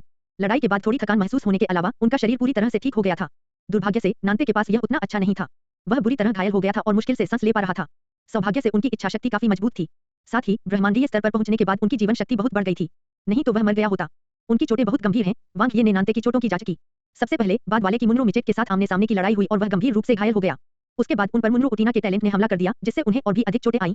यदि उसने उसे वह जीवन प्रकार का फल नहीं खिलाया होता जिसे मुनरो राजा अंबर ने संजोकर रखा था तो शायद अब तक वह गंभीर चोटों से मर गया होता। मुझे जाकर देखना चाहिए कि क्या परमाणु संचालित स्टारशिप में कोई उपचार उपकरण है। वांग ये ने छलांग लगाई। उन्होंने 3 परमाणु संचालित अंतरिक्ष यान, बड़ी मात्रा में बैकअप ऊर्जा और एक महिला सहायक को पकड़ लिया था। वह जिन रैन जितनी सुंदर नहीं थी और उतनी सुडौल भी नहीं थी। क्या यह एक उच्च कोटि का सहायक था? खराब समीक्षा। मुझे मत मारो, तुम जो चाहो कर सकते हो। महिला सहायक ने वांग ये को ऐसे देखा जैसे वह किसी राक्षस को देख रही हो। उसने अपने दांत भींच लिए और अपनी छाती फुला ली। ऐसा लग रहा था मानो वह मौत से बेखबर हो। वांग ये अवाक थे। क्या कोई शिक्षक था जो महिला सहायकों को पढ़ाता था? यहाँ तक कि उनकी मुद्राएं भी बिल्कुल एक जैसी थीं। क्या चोटों के इलाज के लिए कोई उपकरण है? वांग ये ने उसके स्तन पकड़ लिए और महिला सहायक की आंखें चौड़ी हो गईं। सभी मुख्य टीम की स्टारशिप पर एक है। महिला सहायक विनम्र थी। मुझे यहाँ लाएं। वांग ये ने अपनी क्षमता से नैंते को आगे बढ़ाया और महिला सहायक के साथ प्रवेश किया। दो मुख्य इंजीनियर पहले से ही 2 उपटीम परमाणु संचालित स्टारशिप पर होंगे की सुप्रनेट को नष्ट करने में व्यस्त थे। द लाइफ हीलिंग पॉड, इसे हांगकी सुपर नेटवर्क द्वारा नियंत्रित किया जाता है। महिला सहायक ने परिचय दिया। घायल व्यक्ति की जानकारी मुख्य नियंत्रण कक्ष को भेजे जाने के बाद यह स्वचालित रूप से चोट का निदान करेगा और सर्वोत्तम उपचार योजना देगा। उसे आशा थी कि नियंत्रण कक्ष इस असामान्यता पर ध्यान देगा और इस राक्षस को मारने के लिए उस पर ताला लगा देगा। वांग ये ने महिला सहायक के मन को पढ़ लिया। होंगे सुप्रनेट के नियंत्रण के बिना क्या होगा? वांग ये ने फिर पूछा। जीवन ऊर्जा द्रव में केवल जीवन को बनाए रखने का प्रभाव होता है। इसका कोई उपचारात्मक प्रभाव नहीं होता है। महिला सहायक ने उत्तर दिया। धत तेरी की, यह राक्षस कितना दूर था। वांग ये ने सिर हिलाया। फिर उसने नांते को अंदर डालने से पहले लाइफ हीलिंग पॉड और होंगे सुप्रनेट के बीच कनेक्शन काट दिया। जीवन ऊर्जा की एक अंतहीन धारा नांते के शरीर में प्रवाहित हुई और अंततः उसकी जीवन शक्ति बरकरार रही। वांग ये ने महिला सहायक से कहा, उस पर नजर रखें। अगर कुछ भी असामान्य होता है तो मुझे सूचित करें। अगर उसे कुछ भी हुआ तो मैं तुम्हें मार डालूंगा। जी श्रीमान। महिला सहायिका डर के मारे चुप रही। युद्ध की लूट को इकट्ठा करने का समय। जिन रैन उनके साथ गए और उन्हें एक-एक करके समझाया। स्तर 3 क्यूफिंग कवच 50 मिलियन स्टार पॉइंट। स्तर 2 पंगटू तलवार 8.5 मिलियन स्टार अंक। स्तर 3 उपजाऊ थंडरजेट 1.2 ब्रह्मांडीय डॉलर। बड़ी संख्या में स्तर 2 और स्तर 3 डार्क एनर्जी स्तर के उपकरण। वांग ये को अब उन लाखों स्टार पॉइंट्स में कोई दिलचस्पी नहीं थी जो लेवल 2 डार्क एनर्जी लेवल उपकरण के टुकड़ों के लायक थे। आखिरकार क्षतिग्रस्त न हुए स्तर 3 डार्क एनर्जी स्तर के उपकरणों के टुकड़ों की कीमत कम से कम दसियों करोड़ स्टार डॉलर थी और कुछ की कीमत तो सैकड़ों करोड़ सितारा डॉलर तक थी। उन्होंने भंडारण स्थान भर दिया। इस बार उसने बहुत अच्छी फसल प्राप्त की थी। रक्तरेखा का पता चला। ताकतवर राजा, क्या आप इसे प्राप्त करने के लिए 10000000 संभावित अंक खर्च करना चाहते हैं? वांग ये उपकरण उठा रहे थे तभी एक छोटी सी खिड़की अचानक उनके सामने आ गई। यह उनके द्वारा मारे गए अंतिम कुछ ब्रह्मांड स्तर के योद्धाओं में से एक था। बाकी सभी लाशें जा चुकी थीं। उन सभी को रेडिएंट स्टार शतरंज द्वारा काले शतरंज के मोहरों में बदल दिया गया था ताकि खिड़की चालू न हो सके। वांग ये ने निर्णायक रूप से इनकार कर दिया। वह नहीं जानता था कि यह किस स्तर का रक्तपात है, लेकिन यह बहुत मूर्खतापूर्ण लग रहा था। लेवल 3 डार्क एनर्जी हथियारों को इकट्ठा करने के बाद वांग ये एक और पूर्ण शव की ओर चला गया। रक्तरेखा का पता चला, लोहे की दीवार। क्या आप इसे प्राप्त करने के लिए 10000000 संभावित अंक खर्च करना चाहते हैं? क्या वह चाहता था कि उसके 3 सिर और 6 भुजाएं हों? वांग ये ने अपने दिल में शिकायत की। ऐसा कहा जा रहा है कि उन्हें इस ब्रह्मांडीय स्तर के योद्धा की छाप थी। बाद वाले की रक्षा विशेष रूप से मजबूत थी, विशेष रूप से उसके हाथ में लेवल 3 डार्क एनर्जी शील्ड थी। इसमें अद्भुत बचाव था, जिससे वह अंत तक जीवित रह सका। उसने दूसरे पक्ष की ढाल हटा दी और अपना हथियार हटा लिया। ऊपर देखा तो केवल एक ही लाश बची थी। कप्तान मुनरो उत्तीना। यह लड़ाई असामान्य रूप से दुख थी। रेडियंट स्टार ब्लेड ने बहुत बड़ा योगदान दिया था। इसका विशेष प्रभाव समूह युद्धों के लिए बहुत उपयुक्त था। वांग ये ने मुनरो उत्तीना के शरीर पर अपना हाथ रखा। तुरंत रक्तरेखा का पता चला, ब्राउन फ्लेम बॉडी। क्या आप इसे प्राप्त करने के लिए 10000000 संभावित अंक खर्च करना चाहते हैं? वांग ये गहरी सोच में थे। यह आखिरी तकनीक थी जिसका उपयोग दूसरे पक्ष ने किया था, जिससे आग की लपटें बनी। यह उनकी प्रतिभा के लिए एकदम उपयुक्त मैच था। नाम से ही पता चलता है कि उनका खानदान काफी अच्छा था, जाहिर तौर पर पहले के दोनों की तुलना में काफी बेहतर था। हालांकि आवश्यक संभावित बिंदु समान थे। ये वैसा ही था जब उन्होंने अपनी प्रतिभा बदली थी। प्रतिभा का स्तर कोई मायने नहीं रखता। एक प्रतिभा प्राप्त करना 100,000 संभावित अंकों की एकीकृत कीमत थी। इसे प्राप्त करने का केवल एक ही मौका था, इसलिए उसे सावधानी से चयन करना था। अच्छी खबर यह थी कि प्लस के साथ वह तब तक अपनी प्रतिभा को बढ़ाना जारी रख सकता था जब तक उसके पास पर्याप्त संभावित अंक थे। स्तर 4 डार्क एनर्जी स्तर के उपकरण। वांग ये ने इस लड़ाई से सबसे अधिक फलदायी फसल देखी। मुनरो राजा अंबर अमीर थे और उनके पास बहुत सारी विविध संपत्ति थी, लेकिन मुनरो उत्तीना के उपकरण स्पष्ट रूप से बेहतर थे। स्तर 3 लुमांग कवच 6.6 ब्रह्मांडीय dollar. Level 4 flame jet spirit chains 35 cosmic dollar. Level 4 fire elemental staff 150 cosmic dollar. शिन रेल की आवाज उसके कान में पड़ी। वांग ये की आंखें चमक उठी। स्तर 4 डार्क एनर्जी स्तर के उपकरण बहुत मूल्यवान थे। उपकरण के 3 टुकड़ों का मूल्य लगभग 20 बिलियन स्टार पॉइंट था। इससे उसके पास ब्रह्मांड की यात्रा शुरू करने के लिए धन उपलब्ध हो जाएगा। मुनरो उत्तीना के पास भंडारण स्थान भी था। मुनरो किंग एम्बर के विपरीत, जो अपने भंडारण स्थान में सभी प्रकार की यादृच्छिक चीजें रखता था, वहां केवल 104 सितारा ऊर्जा क्रिस्टल और एक स्तर 3 डार्क एनर्जी स्तर के उपकरण थे। हालांकि ऐसा प्रतीत होता है कि दूसरे पक्ष का संपीड़न जादू चरण 5 तक पहुंच गया है, जिससे उसे अधिकतम 5 ऊर्जा क्रिस्टल को अवशोषित करने की अनुमति मिलती है। यहाँ तक कि एक डार्क एनर्जी स्तरीय बिजली घर भी बहुत अधिक ऊर्जा क्रिस्टल नहीं खरीद सकता है, जिसकी कीमत 100 मिलियन स्टार पॉइंट प्रति घन मीटर है। ब्रह्मांड में एक टूटा-फूटा तारायान तेज गति से यात्रा कर रहा था। हालांकि यह फटा पुराना लग रहा था, लेकिन संशोधन के बाद इसकी गति बिल्कुल भी धीमी नहीं थी। अंतरिक्ष यान के झंडे में एक टोटेम प्रतीक तूफान समुद्री डाकू दिखाया गया था। मिस मुनरो गार्ड्स के 3 स्टारशिप आगे क्षुद्र ग्रह पर हैं, दुबले-पतले आदमी अंकल फेंग ने कहा। स्थिति कैसी है? यूमिन के सिर पर गहरे लाल बाल थे, जो अस्त-व्यस्त थे। वह स्क्रीन के सामने सीधी खड़ी थी, उसके पैर लंबे और पतले थे और उसकी नाजुक आंखें चमक रही थीं। वे लंबे समय से वहां हैं। ऐसा लगता है कि कोई समस्या है, अंकल फेंग ने कहा। आइए करीब जाएं और देखें, अंकल फेंग। यूमिन की आंखें उत्साह से भर गईं। यह खतरनाक हो सकता है, अंकल फेंग एक कठिन स्थिति में थे। क्या आप यहाँ नहीं हैं, अंकल फेंग? यूमिन को इसकी बिल्कुल भी परवाह नहीं थी। उसका उग्र लाल बैटल सूट उसकी छरहरी काया को दर्शा रहा था। हम सभी डार्क एनर्जी स्तर के पावर हाउस हैं। आप मुनरो गार्ड्स से डरते नहीं हैं, है ना? अंकल फेंग ने अपना सिर हिलाया। कमांडर चाहता है कि आप मौज-मस्ती करें, लेकिन कोशिश करें कि कोई परेशानी न हो। कोई गलती न करें। मैं उसकी बात नहीं सुन रहा हूँ, यूमिन ने खर्राटा लिया। यदि आप हर चीज से डरते हैं, तो क्या आपको अभी भी एक ब्रह्मांडीय समुद्री डाकू कहा जा सकता है? मैं एक लौकिक कमीना भी हो सकता हूँ। अंकल फेंग अवाक थे। क्षुद्र ग्रह पर 2 मुख्य इंजीनियर व्यस्त थे, जबकि वांग ये और शिनरान ने अपने अगले कार्यों और जवाबी उपायों पर चर्चा की। मुनरो गार्ड्स इसे ऐसे ही जाने नहीं देंगे और आपको छोड़ देंगे। मुझे नहीं पता कि पीछा कितना तीव्र होगा, जिन रैन ने कहा। बैकअप ऊर्जा के साथ हम ऊर्ट क्लाउड को पूरी गति से छोड़ सकते हैं। यह भागने की संभावना को लगभग 50% तक बढ़ाने में सक्षम होना चाहिए, वांग ये ने शिन रैन से कहा। जिन रैन ने सिर हिलाया।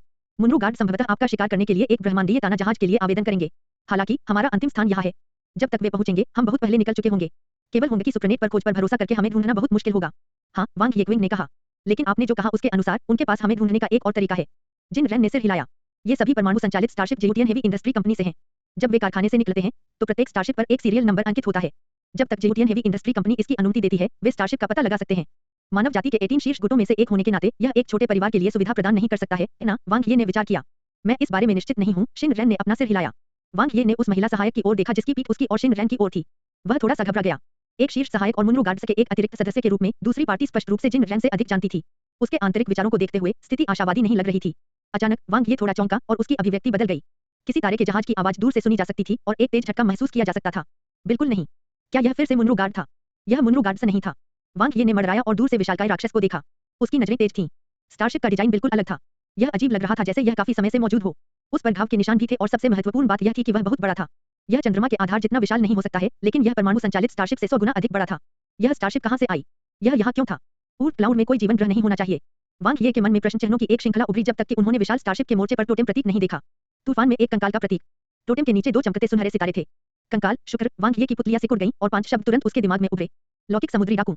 वे अकेले रेंजर थे जो ब्रह्मांड में घूमते थे और किसी गुट से संबंधित नहीं थे। वे अक्सर गुलामों और उपनिवेश ग्रहों के मनुष्यों से बने होते थे, साथ ही कई वांछित अपराधी और कैदी भी होते थे जो ब्रह्मांडीय मानव जाति से संबंधित नहीं थे। वे स्वतंत्र थे और सब कुछ अपने हितों के आधार पर करते थे। जिन रैन की अभिव्यक्ति बदल गई। उसने ब्रह्मांडीय समुद्री डाकुओं के बारे में कई अफवाहें सुनी थीं। उनके हाथों में पड़ना मौत से भी बदतर भाग्य होने की संभावना थी। दुर्भाग्य से छिपने के लिए कोई जगह नहीं थी, खासकर जब से यह एक 2 सितारा ब्रह्मांडीय समुद्री डाकू गिरोह था, जिसका दूसरे शब्दों में मतलब था कि उनके बीच एक डार्क एनर्जी स्तर का विशेषज्ञ होना चाहिए। वह तेज हवा चली और बड़ा तारायान उतरा। इसके बाद एक गोल्ड प्लेट जो नक्काशी से चमक रही थी, धीरे-धीरे नीचे उतरी। उसके चारों ओर एक सुरक्षात्मक बाधा थी। एक लाल बालों वाली महिला गोल्ड प्लेट पर खड़ी एक दर्जन लोगों की नेता थी। उनमें से लगभग सभी लौकिक स्तर पर थे। हो सकता है कि वे मुनरो गार्ड से तुलना करने में सक्षम न हों, लेकिन इस समय उनके पास भारी बढ़त थी। हम मुनरो गार्ड कहाँ हैं? बहादुर लाल बालों वाले यूमिन ने चारों ओर देखा। उसकी उत्कृष्ट आंखें वांग ये की ओर देख रही थीं, लेकिन उसने इस ब्रह्मांडीय स्तरवन मानव के बारे में ज्यादा नहीं सोचा। वे सभी मर चुके हैं। वांग ये ने शांति से उसकी ओर देखा। उसे बहुत आश्चर्य हुआ। यह सोचना कि 2 सितारा समुद्री डाकू समूह का कप्तान एक युवा लड़की थी। वह उन महिला सहायकों के विपरीत जो काफी खुले विचारों वाली थीं, युवा और मासूम दिखती थीं। या तो वह शक्तिशाली ताकत वाली एक सुपर जीनियस थी या उसके पीछे कोई था, संभवतः उसके पिता या गॉडफादर। सबसे मजबूत आभा वाले पतले आदमी ने उसे जो सम्मान और देखभाल दिखाई, उसे देखते हुए यह बाद वाला होना चाहिए। वांग ये के विचार दौड़ पड़े। वह अच्छी तरह जानता था कि यह मुठभेड़ एक संकट और एक अवसर दोनों थी। वह कैसे मर गया? यूमिन को जल्द ही मुनरो उत्तीना का शव मिल गया। जैसे ही वह नीचे उड़ी, उसकी खूबसूरत आंखें चमक उठीं। वह मुनरो उत्तीना पर गिरी, जिससे उसके सारे उपकरण छीन लिए गए थे। वह सचमुच मर चुका है, वह आश्चर्य से बोली। हाँ, मैंने उसे मार डाला। वांग ये दूरी बनाए रखते हुए उसके बगल में दिखाई दिए। अब असंभव, यूमिन मुस्कुराई, अपनी मुस्कुराहट में तिरस्कार छिपाए बिना। वांग ये ने बहुत अधिक व्याख्या नहीं की। तुम यहाँ क्यों हो? उसने पूछा।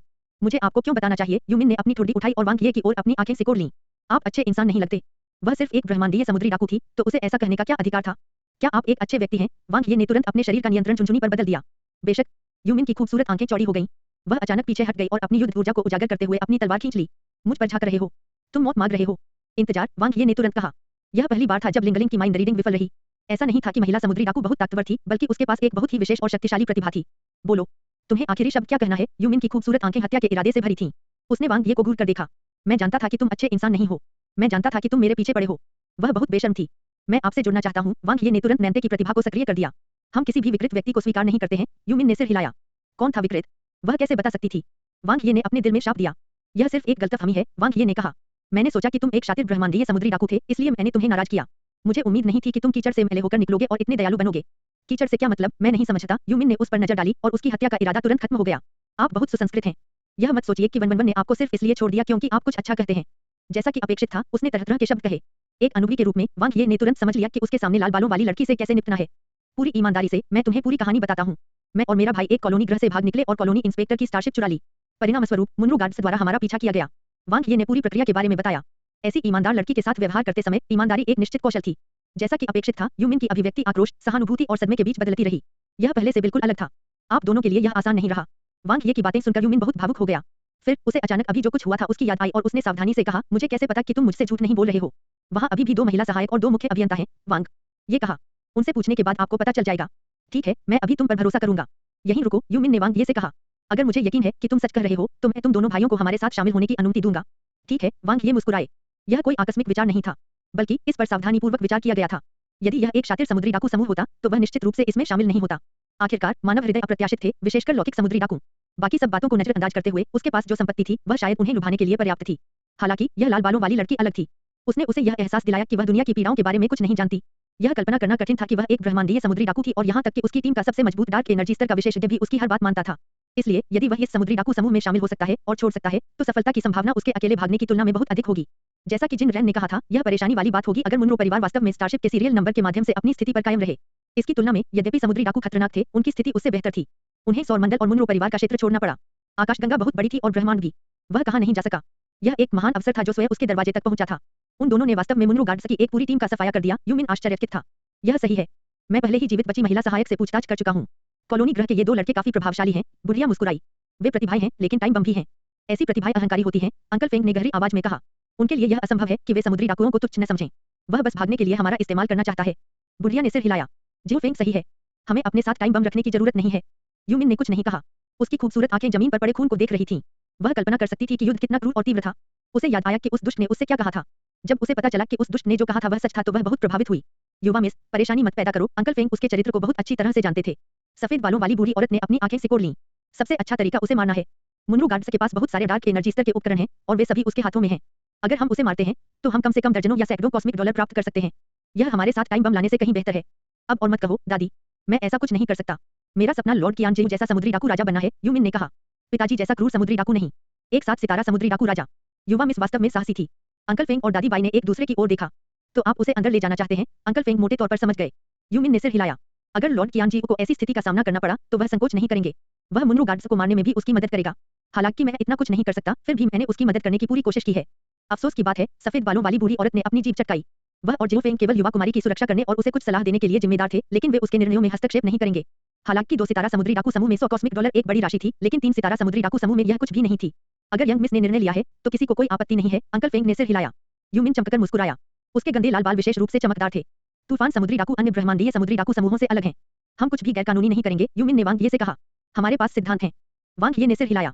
कमांडर के व्यक्तित्व ने समुद्री डाकू समूह के काम करने के तरीके को निर्धारित किया। अगर आप हरिकेन पायरेट्स में शामिल होने के इच्छुक हैं तो मुझे इसकी परवाह नहीं है, लेकिन जब तक आप जहाज पर हैं, आपको एक सदस्य के रूप में अपना कर्तव्य पूरा करना होगा और हमारे अभियानों पर हमारा अनुसरण करना होगा। यूमिन ने वांग ये को घूर कर देखा। कोई बात नहीं, वांग ये हंसे। आप हमारे साथ रह सकते हैं या मुनरो परिवार के क्षेत्र को छोड़ने के बाद उतर सकते हैं। हम आपको मजबूर नहीं करेंगे, लेकिन हम आपकी वजह से अपना मूल यात्रा कार्यक्रम भी नहीं बदलेंगे, समझे? यूमिन ने कहा। धन्यवाद, वांग ये ने बहादुर लाल बालों वाली लड़की को देखा। कुछ में सही दयालुता थी, लेकिन उसकी दयालुता उसके दिल की गहराई से आती थी, भले ही वह सिर्फ एक लौकिक समुद्री डाकू थी। आपका स्वागत है, यूमिन ने उसकी ओर देखा। हम सभी 3 परमाणु संचालित स्टारशिप को नष्ट करने जा रहे हैं। क्या आपको कोई आपत्ति है? सावधान रहें कि ट्रैक न किया जाए, वांग ये ने कहा। यूमिन खूबसूरती से मुस्कुराया। तूफान समुद्री डाकू में हमारे पास बहुत सारी प्रतिभाएं हैं। आपको हमें निशान हटाने के बारे में बताने की जरूरत नहीं है। यह बहुत आसान है। हमारे पास बहुत से लोग हैं जो स्टारशिप को संशोधित करने और भागों की मरम्मत करने में अच्छे हैं। अरे या वाह! क्या वे समुद्री डाकू समूह या स्टारशिप संशोधन टीम थे? कोई और प्रश्न? यूमिन ने अपनी भौहें ऊपर उठाई। हम कब प्रस्थान करेंगे, कमांडर? वांग ये ने पूछा। इतनी जल्दी क्या है? मेरे अधीनस्थों के काम खत्म करने की प्रतीक्षा करें। यूमिन ने अपना हाथ उठाया और कहा, चिंता मत करो। चूंकि मैंने तुम्हें हमारे साथ शामिल होने के लिए कहा है, तो बस आराम करो और रहो। अंकल फेंग और दादी बाई बहुत अनुभवी हैं। अब से तुम मेरी हो। यूमिन ने वांग ये के कंधे को थपथपाया। कड़ी मेहनत करो। वांग ये ने उसके गोरे हाथ के पिछले हिस्से पर नजर डाली। उसे उम्मीद नहीं थी कि वह एक दिन ब्रह्मांड में कुछ स्वादिष्ट भोजन कर पाएगा। शायद यह एक अच्छी यात्रा होगी। तूफान चला गया। गड़गड़ाहट। तूफान आकाश में उड़ गया और क्षुद्रग्रह को छोड़ दिया। यह बहुत तेज है, वांग ये ने खिड़की से बाहर देखा और महसूस कर सकते थे कि गति परमाणु संचालित स्टारशिप से अलग थी। यह प्रतीत होता है कि भारी और पुराना स्टारशिप मुनरो गार्ड्स की उच्च स्तरीय स्टारशिप से कहीं अधिक उत्कृष्ट था। यह लगभग तुरंत ही प्रति सेकंड प्रकाश की गति के 10वें हिस्से तक पहुंच गया था, फिर जहां यह रुका, वहां प्रति सेकंड प्रकाश की गति के 5वें हिस्से तक पहुंच गया। ओल्ड जी के कौशल सिर्फ दिखावे के लिए नहीं है। वह जेयूटियन हेवी इंडस्ट्री कंपनी में प्रथम श्रेणी के रखरखाव कर्मचारी हुआ करते थे। एक मुस्कुराता हुआ युवक उधर से गुजरा। उसका अंडाकार सिर चिकना था और उसने काले युद्ध कवच पहने हुए थे। उसकी कमर से तलवार लटक रही थी। तो फिर वह समुद्री डाकू क्यों बन गया? वांग ये ने उत्सुकता से पूछा। उसे निकाल दिया गया क्योंकि वह दुनिया के तौर तरीकों को नहीं समझता था। गंजे युवक ने इसके बारे में ज्यादा नहीं सोचा। ईमानदारी से कहूं तो यह केवल अद्भुत लगता है। यह यूनान कॉस्मिक लॉजिस्टिक्स के लिए डिलीवरी मैन होने के समान है। वे सिर्फ बाहरी सदस्य हैं। अधिक से अधिक उनके पास बेहतर लाभ हैं, लेकिन शक्ति नहीं है। वांग ये ने सिर हिलाया। फिर भी उनका कौशल निश्चित रूप से सामान्य मुख्य इंजीनियरों की तुलना में बहुत बेहतर था। भाई, मैं तुम्हें कैसे संबोधित करूं? वांग ये ने कहा। 10वीं टीम के कप्तान टूटू जी। मेरे भाई मुझे ब्रदर जी कहते हैं। टूटू जी मुस्कुराए। क्या उनका अगला वाक्य अच्छा फिगर काफी मजबूत था? वांग ये ने अपना हाथ बढ़ाया और उसे हिलाया। हे भगवान, आप काफी मजबूत हैं। सिस्टर मिन ने अभी तक आपके लिए कुछ भी व्यवस्थित नहीं किया है ना? क्या आप हमारी टीम में शामिल होने में रुचि रखते हैं? टूटू जी ने अपनी भौहें ऊपर उठाई और मुस्कुराए। कोई बात नहीं, मुझे तूफान समुद्री लुटेरों के बारे में बताओ। वांग ये ने परवाह नहीं की। कहने को ज्यादा कुछ नहीं है। टूटू जी लापरवाही से केबिन के दरवाजे की रेलिंग के सामने झुक गए। यह सामान्य 2 सितारा समुद्री डाकू समूह कॉन्फ़िगरेशन है।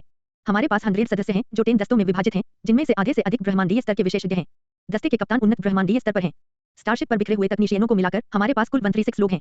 नहीं, आप पांचों को मिलाकर अब हमारे पास 141 है। पैमाना भी छोटा नहीं था। जहाज पर कितने डार्क एनर्जी स्तर के विशेषज्ञ हैं? वांग ये ने सोच समझकर पूछा। 3, लेकिन केवल 2 ही लड़ सकते हैं। हालांकि ग्रैनी बाई भी डार्क एनर्जी स्तर की विशेषज्ञ हैं, लेकिन वह बूढ़ी और कमजोर हैं। टूटू जी ने कहा। उसने लंबे समय से किसी भी लड़ाई में भाग नहीं लिया है। अंकल फेंग सबसे मजबूत हैं, उनके बाद पहले दस्ते के कप्तान असाहिको हैं। ऐसा लगता है कि आप उससे आश्वस्त नहीं हैं। वांग ये हंसे। वास्तव में नहीं, वह आदमी वास्तव में शक्तिशाली है, लेकिन वह बहुत अहंकारी है। वह सोचता है कि चूंकि वह बड़े जहाज से है, इसलिए वह बेहतर है। वह सोचता है कि वह हमसे श्रेष्ठ है। हम सभी टीम के कप्तान हैं और समान स्तर पर हैं, फिर भी वह हर दिन हम पर चिल्लाता है। कौन सा बड़ा जहाज है? वांग ये ने पूछा। यह अंतरिक्षीय समुद्री डाकुओं द्वारा प्रयुक्त शब्द जैसा लग रहा था। टूटू जी ने अपना सिर थोड़ा ऊपर उठाया और गर्व से कहा, यह मुख्य बेड़ा है। हालांकि तूफान समुद्री डाकू ने अभी 2 सितारा समुद्री डाकू समूह की दहलीज में प्रवेश किया है, हमारे पास हमारे ऊपर के लोग हैं। अन्य अनुभवी 2 सितारा समुद्री डाकू समूहों को हमें चेहरा देना होगा क्योंकि सिस्टर मिन के पिता एक महान समुद्री डाकू हैं जो 3 सितारा समुद्री डाकू बेड़े का नेतृत्व करते हैं। जैसा कि अपेक्षित था, उसका एक समर्थक था। वांग ये आश्चर्यचकित नहीं थे। महान समुद्री डाकू सुपरस्टार स्तर के विशेषज्ञ थे। तो क्या हम राजकुमारी के साथ उसकी यात्रा पर जाने वाले समुद्री डाकू हैं? वांग ये मोटे तौर पर समझ गए। नहीं नहीं नहीं, टूटू जी ने सिर हिलाया। बड़ा जहाज है और हम हैं। हम पूरी तरह से अलग हैं। हम एक दूसरे के साथ हस्तक्षेप नहीं करते हैं। आपका क्या मतलब है? वांग ये आश्चर्यचकित थे। क्या ऐसा हो सकता है कि अगर तूफान समुद्री डाकू मुसीबत में हो तो बड़ा जहाज मदद नहीं करेगा? बिल्कुल नहीं, टूटू जी असहाय थे। लॉर्ड यू के 27 बच्चे हैं। एक बार जब वे ब्रह्मांडीय स्तर 9 पर पहुंच जाएंगे तो वह उन्हें एक स्टारशिप, धनराशि, 3 डार्क एनर्जी स्तर के योद्धा देंगे और उन्हें स्वतंत्र रूप से घूमने के लिए भेज देंगे, चाहे वे पुरुष हों या महिला। 27। क्या वह स्व है? क्या वह बहुत उपजाऊ नहीं है? वांग ये ने अपने दिल में शिकायत की। सिस्टर मिन उनकी 20 संतान है, लेकिन उनके केवल 6 बड़े भाई बहन ही जीवित बचे हैं। टूटू जी ने कहा, लॉर्ड यू योग्यतम के अस्तित्व में विश्वास करते हैं। उनका मानना है कि केवल सच्ची स्वतंत्रता ही किसी को आगे बढ़ने की अनुमति दे सकती है। अन्यथा उनके बच्चे अधिक से अधिक उनके उत्तराधिकारी बनेंगे और उनसे आगे निकलने की संभावना बहुत कम होगी। वांग ये ने सिर हिलाया। लॉर्ड यू एक महत्वाकांक्षी व्यक्ति थे। ये बहुत क्रूर था, लेकिन सच भी था। आखिरकार दूसरी पीढ़ी के बहुत कम अमीर उत्तराधिकारी अपने माता-पिता से आगे निकल पाते हैं। उनका तरीका अपने बीजों को व्यापक रूप से फैलाना था, यह उम्मीद करते हुए कि उत्परिवर्तन की संभावना होगी। 1 मिनट रुको। 23 में से केवल 6 जीवित बचे। 1/4 मौका। क्या ऐसा हो सकता है कि वह गलत समुद्री डाकू जहाज पर था? वांग ये को अचानक बेचैनी महसूस हुई। ऐसा विशेष रूप से इसलिए हुआ क्योंकि हरिकेन पायरेट्स का कमांडर बहुत चतुर नहीं लग रहा था। Munro guard base. रुइविन, क्या यह मिशन तुम्हें देना ठीक है? हेड कैप्टन मुनरो हांटोंग ने अपने सामने सुंदर युवक की ओर देखा। न केवल बाद वाले लॉर्ड जिंगकियो की विशिष्ट संपत्ति थी, बल्कि मुनरो गार्ड्स की तीसरी टीम के कप्तान भी थे। इस क्षेत्र में पैदा होने के कारण उन्होंने शीर्ष पर पहुंचने के लिए अपनी सुंदरता पर भरोसा नहीं किया। उनमें असली प्रतिभा थी। उच्च बुद्धि और महान तरीकों के साथ उन्होंने न केवल लॉर्ड जिंगकियो का पक्ष जीता, बल्कि उन्होंने मुनरो गार्ड्स की तीसरी टीम को भी अच्छी तरह से प्रबंधित किया। मिशन पूर्णता दर के संदर्भ में तीसरी टीम का स्कोर सभी मुनरो गार्ड्स के बीच सबसे अधिक था। आपको यह बहुत पहले ही मुझ पर छोड़ देना चाहिए था। हेड कैप्टन मुनरो रुइवेन के चेहरे पर एक उज्जवल मुस्कान थी। मुनरो उटीना, वह कचरा, 2 कॉलोनी ग्रह मनुष्यों द्वारा खिलवाड़ किया गया था। इससे लॉर्ड जिंगकियो की प्रतिष्ठा धूमिल हुई और उन्हें सर्कल में चेहरा खोना पड़ा। वह हाल ही में बहुत गुस्से में है। मुनरो हांतोंग ने अपना पसीना पोंछा। वह यह भी जानता था क्योंकि उसे बहुत बुरी तरह डांटा गया था। उन्हें कम मत समझो, मुनरो हांतोंग ने याद दिलाया। बिल्कुल नहीं, मुनरो रुइवेन मुस्कुराए। एक भारी सीलबंद कॉलोनी ग्रह से भागने में सक्षम होना कोई सामान्य इंसान नहीं है। मुझे वांग ये में काफी दिलचस्पी है। मैं लंबे समय से उनसे मिलना चाहता था। फिर मैं इसे आप पर छोड़ दूंगा। क्या कॉस्मिक वॉर्ड स्टारशिप के लिए आवेदन स्वीकृत हो गया है? मुनरो हांतोंग ने पूछा। इतनी परेशानी झेलने की कोई जरूरत नहीं है। मैंने लॉर्ड जिंगकियो से कुछ समय के लिए मुझे अपनी स्टारशिप का उपयोग करने देने के लिए कहा। मुनरो रुइवेन ने उसकी ओर देखा। धिक्कार है। क्या सिर्फ इसलिए कि वह सुंदर था, उसे वह सब कुछ मिल गया जो वह चाहता था? मुनरो हांतोंग ने दुबले-पतले मुनरो रुइवेन को अपनी आंखों में ईर्ष्या के साथ जाते हुए देखा, फिर उसकी उभरी हुई और मजबूत मांसपेशियों को देखा। उसे समझ नहीं आ रहा था कि वह कैसे हार गया। लॉर्ड जिंगकियो को कोई स्वाद नहीं था। एक सुंदर लड़के का क्या उपयोग? एक आदमी की मांसपेशियां सबसे अच्छी थीं। उनके साथियों को उनकी मांसपेशियां बहुत पसंद थीं। हरिकेन के उपचार कक्ष में कई परिष्कृत उपकरण काम कर रहे थे। जीवन ऊर्जा केबिन अपने उपयोगकर्ताओं के शारीरिक कार्यों को बनाए रख रहे थे। वांग ये उनमें से एक के सामने खड़ा हो गया और नैन्ते को देखा, जो जीवन ऊर्जा के पूल में विलीन हो गया था और एक बच्चे की तरह सो रहा था। डॉक्टर लू, अब वह कैसे हैं? वांग ये ने एक गंदे आदमी की ओर देखा। दूसरा पक्ष बिल्कुल भी डॉक्टर जैसा नहीं लग रहा था। वह शराब पी रहा था और उसने सफेद कोट नहीं पहना था। लेकिन वह वास्तव में इस जहाज पर एकमात्र डॉक्टर था। ब्रदर जी के अनुसार डॉक्टर लू ने एक उचित कॉस्मिक मेडिकल स्कूल से स्नातक किया। वह नहीं मरेगा। डॉक्टर लू ने शराब पी और देखने के लिए बमुश्किल अपनी आंखें आधी खोलीं। वह कब जागेगा? वांग ये ने पूछा। वह नहीं कर सकता, डॉक्टर लू ने बिना सोचे उत्तर दिया। क्यों? वांग ये हैरान था। उनके शारीरिक कार्यों को हुई क्षति बहुत गंभीर है। डॉक्टर लू ने डकार ली। विशेष रूप से वे हिस्से जो आग की लपटों से जल गए थे। वे अपने आप ठीक नहीं हो सकते। अभी कोई केवल अपनी जीवन शक्ति बनाए रख सकता है और गारंटी दे सकता है कि वह नहीं मरेगा। तो फिर आप उसके साथ कैसा व्यवहार करेंगे? वांग ये ने भौहें चढ़ा दी। यदि आप मुझसे पूछें, तो मुझे किससे पूछना चाहिए? यदि मेरे पास मृतकों को पुनर्जीवित करने की क्षमता होती, तो क्या कोई अभी भी यहाँ समुद्री डाकू होता? जैसे ही डॉक्टर लू बोले, उन्होंने शराब का एक और घूंट लिया। उसकी आंखें एकाग्र नहीं थीं। यहाँ कोई उपकरण नहीं है और हमारे पास दवा नहीं है। हम उसे बचा नहीं सकते। एक बार जब हम 5 सितारा जीवन ग्रह पर पहुंच जाएंगे, तो हम उसे इलाज के लिए अस्पताल भेज देंगे। क्या यह इतना आसान है? वांग ये खुश थे। डॉक्टर लू ने अपनी आंखें घुमाई। इसमें इतना आसान क्या है? उपचार शुल्क बहुत महंगा है। कॉस्मिक अस्पताल में आपकी जरूरत की हर चीज मौजूद है और यह बहुत परिष्कृत है। गरीबों का इलाज करने में असमर्थ होने के अलावा वे आपको बचा सकते हैं, भले ही आप अपनी आखिरी सांस ले रहे हों। धन्यवाद। उपचार कक्ष से बाहर निकलने के बाद वांग ये इधर-उधर घूमते रहे। हालांकि उसे अभी तक समुद्री डाकुओं में पूरी तरह से शामिल नहीं होना था, लेकिन वह हरिकेन के अंदर के वातावरण से पहले से ही परिचित था। वह अपने कमरे में लौट आया जहां हवा में एक हल्की सुगंध फैल गई। केबिन बड़ा नहीं था, लगभग 40 वर्ग मीटर। इसने वांग ये को एक प्रशिक्षण शिविर में लौटने का एहसास दिलाया। कमरे में सुविधाएं बहुत साधारण थीं। वहां एक बिस्तर, एक मेज, 2 कुर्सियां, एक बाथरूम और एक महिला थी जिसका वक्ष बहुत बड़ा था। तुम मेरे कमरे में क्यों हो? वांग ये ने आश्चर्य से शिन रैन को देखा। उसकी बर्फ सफेद त्वचा इतनी मुलायम थी कि कोमल स्पर्श से ही उस पर चोट लग जाती थी। उनका ज्ञान सागर जितना विशाल था। शिन रैन ने अपने हाथ में रखी किताब नीचे रख दी और वांग ये की नजरों से बच गई। उन्होंने सोचा कि मैं आपकी हूं, इसलिए उन्होंने मेरे लिए कुछ भी इंतजाम नहीं किया। वांग ये समझ गए। 2 महिला सहायकों में से यूमिन ने मुनरो गार्ड्स के शीर्ष सहायक को मार डाला क्योंकि उसे जीवित छोड़ने से वे बेनकाब हो जाते। जहां तक शिन रैन का सवाल है, मूल रूप से वह भी मारी जाने वाली थी, लेकिन उसने उसे बचा लिया। इसलिए यूमिन की राय में वह एक विकृत व्यक्ति था जिसने शिन रैन को पसंद कर लिया था। यही कारण था कि वह उसे अपने पास रखता था। अन्यथा क्यों? मैं भाई जी के पास जाऊंगा और आपके लिए एक नए कमरे की व्यवस्था करूंगा, ठीक है? वांग ये ने कहा। नहीं, मत करो। यह सुनकर शिन रैन घबरा गई। वह जल्दी से बिस्तर से कूद गई और वांग ये के हाथों को कसकर पकड़ लिया। वह बेहद घबराई हुई थी। यह अच्छा है। अगर मैं अकेला हूं तो मुझे डर लगता है। क्या वह उससे नहीं डरती थी? वांग ये ने अपना सिर नीचे किया और गोरी और गहरी दरार को देखा। वह जानता था कि शिन रैन को किस बात का डर था। इससे कोई फर्क नहीं पड़ता कि यूमिन के शब्द कितने अच्छे लग रहे थे और वह कितनी सिद्धांतवादी थी, वह अभी भी एक ब्रह्मांडीय समुद्री डाकू थी। सिर्फ इसलिए कि उसने ऐसा नहीं किया इसका मतलब यह नहीं है कि उसके अधीनस्थ ऐसा नहीं करेंगे। दूसरों से सावधान रहना आवश्यक था। आखिरकार जिन रैन केवल एक न्यू स्टार क्षमता वाला उपयोगकर्ता था और तूफान समुद्री डाकू में उसकी न तो स्थिति थी और न ही ताकत। वह खूबसूरत थी, उसका फिगर अच्छा था और वह बहुत जानकार थी। यहाँ तक कि वह उसके आकर्षण को सहन करने में असमर्थ हो सकता है। लौकिक समुद्री डाकुओं की तो बात ही छोड़ दें। इसके बारे में ध्यान से सोचो। मैं इस बात की गारंटी नहीं दे सकता कि मैं तुम्हारे साथ कुछ नहीं करूंगा। वांग ये हंसे। हम जिन रैन गुनगुनाने लगी और उसका शरीर थोड़ा कांपने लगा, जैसे कि उसने अपना मन बना लिया हो। उसने वांग ये को कसकर गले लगाया, उसे तब तक दबाया जब तक कि उसके स्तन थोड़े विकृत नहीं हो गए। उसने अपना सिर उठाने की हिम्मत नहीं की और धीरे से कहा, अगर तुम होते तो मैं तैयार हूँ। धमाका। छोटे से वाक्य ने माहौल को तुरंत गर्म कर दिया। वांग ये की आंखें चमक उठी। अगर वह ऐसी स्थिति में भी शांत रहे तो क्या वह वैसे ही रहेंगे? ब्लू प्लेनेट छोड़ने के बाद से वह तनावग्रस्त था, लेकिन आखिरकार वह आराम कर सका। शिन रैन को देखते हुए, जो उसके साथ अच्छे और बुरे दौर से गुजरे थे, उनकी भावनाएं अनूठे वातावरण में फैल गईं क्योंकि उन्होंने कुशलता से मीठी खुशबू के स्रोत की खोज शुरू कर दी थी। तूफान के बाद हर जगह इंद्रधनुष था। एक बार जब वांग ये और शिन रैन ने उस बाधा को तोड़ दिया, तो उनके रिश्ते में तुरंत गर्मजोशी आ गई और वे बहुत करीब आ गए। क्या आपके पास भविष्य के लिए कोई योजना है? शिन रैन वांग ये की बाहों में आज्ञाकारी रूप से लेट गया। वांग ये ने कहा, हम सैन्य शिविर में जाने की योजना बना रहे थे। टीशान ने उल्लेख किया कि यदि शक्तिहीन कॉलोनी ग्रह के मनुष्य वापसी करना चाहते हैं, तो उन्हें उठना होगा और पलटवार करना होगा। एक महान प्रतिभा या वंशावली के बिना सैन्य शिविर में प्रवेश करना सबसे अच्छा तरीका है। शिन रैन सीधा बैठ गया और वांग ये की ओर देखा। लेकिन क्या उन्होंने आपको बताया कि सैन्य शिविर में मृत्यु दर क्या है? 90% से अधिक। ठीक है, वांग ये हंसे। जिन रैन ने सिर हिलाया। एक ब्रह्मांडीय स्तर का योद्धा सैन्य शिविर में सबसे निचले स्तर का सैनिक है। 3 साल तक जीवित रहने की दर 10% से अधिक नहीं है और 10 साल तक जीवित रहने की दर 1% से अधिक नहीं है। यह प्राचीन युद्ध क्षेत्र आकाशगंगा में विशेष रूप से सच है, जहां दानव जाति और शैतान जाति लड़ रहे हैं।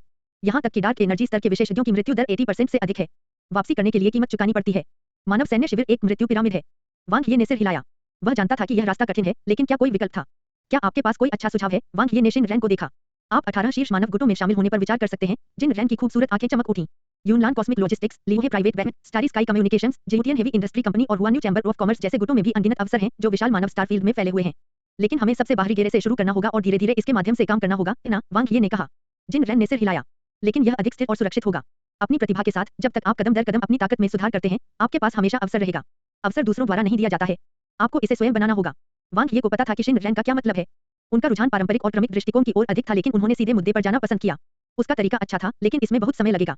शायद सैकड़ों साल बाद ही उन्हें मौका मिलेगा। वह इंतजार कर सकता था, लेकिन ब्लू प्लैनेट शायद इंतजार नहीं कर सकता था, और ब्लू प्लैनेट पर उसकी महिला विश्वासपात्र भी इंतजार नहीं कर सकती थी। शिन रैन एक बहुत ही होशियार लड़की थी। उसने वांग ये के संदेश को समझा और उसे आगे समझाने की कोशिश नहीं की। तो क्या आपने सर्वोच्च मानव अकादमी या कॉस्मिक नंबर आई अकादमी पर विचार किया है? वांग ये हंसने के अलावा कुछ नहीं कर सके। क्या वे कुछ ऐसे हैं जिन पर मैं विचार कर सकता हूँ? वे ऐसे कॉलेज थे जिनका ताकत और प्रतिभा से कोई लेना देना नहीं था। आप साधन संपन्न और चतुर हैं। आप इसे आजमा सकते हैं। यदि आप सफल हो गए तो क्या होगा? जिन रैन की खूबसूरत आंखें चमक उठी। मैं इससे बहुत दूर हूँ। वांग ये को अपनी सीमाएं पता थीं। उसने शिन रैन को देखा। लेकिन आप इसे आजमा सकते हैं। मुझे जिन रेल की आंखों में एक रोशनी चमकी और उसने अपना सिर नीचे कर लिया। मैं नहीं कर सकता। क्यों नहीं? वांग ये ने उसकी ओर देखा। मुझे याद है कि आपका सपना सर्वोच्च मानव अकादमी में प्रवेश करना है ना? आप कैसे जानते हो? जिन रैन स्तब्ध रह गया। उसने ऐसा नहीं किया, लेकिन उसके मन को पढ़कर उसे इसके बारे में पता चला। नहीं। तुमने हार क्यों मान ली? वांग ये उत्सुक थे। मैंने हार नहीं मानी। जिन रैन ने तुरंत अपना सिर हिलाया और धीरे से कहा। मैं सिर्फ पैसे बचा रहा हूँ। सुप्रीम ह्यूमन एकेडमी के लिए वार्षिक ट्यूशन फीस 100,000 स्टार पॉइंट है। भले ही मैं अंशकालिक काम करता हूँ और अन्य सभी खर्चों को नजरअंदाज कर देता हूँ, फिर भी मुझे नामांकन के बाद 10 साल की ट्यूशन फीस के लिए 1 मिलियन स्टार पॉइंट का भुगतान करना होगा। तो आपने सहायक बनना चुना। वांग ये समझ गए। जिन रैन ने हल्के से सिर हिलाया। मेरी पारिवारिक पृष्ठभूमि सामान्य है। एक उन्नत सहायक का वेतन प्रति वर्ष 10,000 स्टार पॉइंट है। कॉलोनी इंस्पेक्टर का अनुसरण करने से कुछ अतिरिक्त लाभ और सब्सिडी के अलावा वन को प्रति वर्ष औसतन 20,000 से 30,000 स्टार पॉइंट मिलते हैं। हालांकि यह एक शीर्ष रैंक सहायक होने जितना अच्छा नहीं है, लेकिन यह पर्याप्त है। अगर मैं पैसे का संयम से उपयोग करूं, तो मैं लगभग 30 वर्षों में सुप्रीम ह्यूमन अकादमी के लिए आवेदन करने के लिए पर्याप्त बचत कर पाऊंगा। यह भी अच्छा है कि मैं इस अवधि के दौरान अधिक ज्ञान सीख सकता हूं। तब तक इसमें शामिल होने की मेरी संभावना अधिक होगी। अगर तुम मेरे पास रहोगे तो क्या तुम्हारे पास कमाने के लिए पैसे नहीं होंगे? वांग ये हंसे। मुनरो रुइविन ने कहा। वांग ये का लक्ष्य चिक्सी परिवार के कॉलोनी सिस्टम 1869 के वर्महोल के माध्यम से निकटतम 5 सितारा जीवन ग्रह जियापू ग्रह, जो 3 प्रकाश वर्ष दूर है, की यात्रा करना है। चलो वर्महोल पर जाएं और प्रतीक्षा करें। ठीक है, मुनरो मौलाओं ने उत्तर दिया। मेंगजू, क्या हमने जियूटियन हेवी इंडस्ट्री कंपनी को जो आवेदन भेजा है, उसका परिणाम अभी तक आया है? मुनरो ने पूछा। मुनरो मेंगजू ने कहा, अभी नहीं। ऐसे मामलों में उनकी दक्षता हमेशा बहुत कम रही है।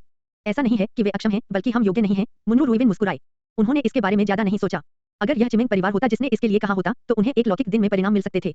यदि 7 सर्वोच्च गुट इसके लिए कहते हैं, तो वे इसे दिल की धड़कन में पूरा करने की पहल करेंगे। वे हमें नीची दृष्टि से देख रहे हैं। मुनरो मेंगजू ने थूक दिया। क्या हम एक जैसे नहीं हैं? मुनरो रुइविन स्टारशिप पर लौट आए। यह ठीक है। आइए जियापू ग्रह पर वर्महोल की ओर चलें। हम उनके हमारे दरवाजे पर आने और वांग ये को एक महान आश्चर्य देने का इंतजार करेंगे। चक्रवात। जियापू ग्रह। वांग ये ने भाई जी से तूफान समुद्री डाकू के अगले पड़ाव के बारे में सीखा। यह सही है। प्लेनेट जियापू चिमेंग परिवार का क्षेत्र है और यह चिक्सी परिवार के प्रबंधन के तहत है। यहाँ के आसपास का पूरा आकाशगंगा समूह चिमेंग परिवार का है। सिस्टर मिन की मदद के बिना आपके लिए बचना आसान नहीं होता, टूटू जी ने कहा। उन्हें ब्रह्मांडीय समुद्री डाकुओं की परवाह नहीं है। वांग ये उत्सुक थे। वहाँ बहुत सारे ब्रह्मांडीय समुद्री डाकू हैं। क्या छोटा चिमेंग परिवार इतना धर्मी है? टूटू जी हंसे। हम समुद्री डाकुओं के केवल 2 नश्वर दुश्मन हैं। एक है लौकिक साहसी और दूसरा है अन्य समुद्री डाकू समूह। जब तक हम अन्य गुटों और परिवारों को बहुत अधिक उत्तेजित नहीं करते हैं, वे मूल रूप से आंखें मूंद लेते हैं और हमें अनदेखा करते हैं। अन्यथा यदि समुद्री डाकू बदला लेते हैं, तो उनका अंत भी अच्छा नहीं होगा। केवल लौकिक साहसी लोग ही लौकिक समुद्री डाकुओं के स्वाभाविक शत्रु थे, क्योंकि उन्होंने इनाम पाने के लिए समुद्री डाकुओं को मार डाला था। हम जियापू ग्रह पर क्यों जा रहे हैं? वांग ये ने पूछा। ऊर्जा को फिर से भरने और ब्रेक लेने के लिए। टूटू जी ने अपनी भौहें ऊपर उठाई। आपके पास एक महिला है, लेकिन अन्य भाइयों को यह सब रखने में कठिनाई हो रही है। हम समुद्री डाकू अपना पैसा अपने दिल की संतुष्टि से खर्च करते हैं। जब हम पैदा होते हैं तो हम इसे अपने साथ नहीं लाते हैं, और जब हम मरते हैं तो हम इसे अपने साथ नहीं लाते हैं। आप आमतौर पर कितने समय तक आराम करते हैं? वांग ये ने पूछा। लगभग 10 ब्रह्मांडीय दिन। टूटू जी आलस्य से खींचे चले आए। पूरे साल स्टारशिप में रहना उबाऊ है।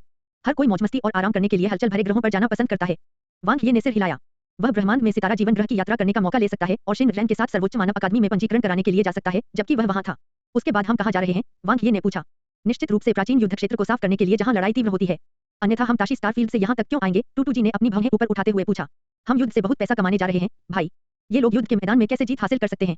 वे सफाई करने जा रहे थे। वांग ये ने इसका उल्लेख नहीं किया। देखने से तो यही लगता है कि योजना खराब नहीं थी। दिग्गज मांस का स्वाद अद्भुत है। एक टुकड़ा चाहिए? टूटू जी ने मैरिनेटेड बेहमूथ मीट का एक टुकड़ा निकाला और उसे दे दिया। वांग ये ने इसे लिया और काट लिया। स्वाद बहुत खास था, लेकिन वास्तव में बुरा नहीं था। ऐसा लगता है जैसे इसे अभी अभी मैरिनेट किया गया है। वांग ये ने भरे मुंह से पूछा। यह सही है। जब हम इस स्टार सिस्टम में आए, तो हम यूनलान कॉस्मिक लॉजिस्टिक्स के कार्गो स्टारशिप से टकरा गए। हमने इसे लूट लिया और कुछ राक्षसों को छीन लिया।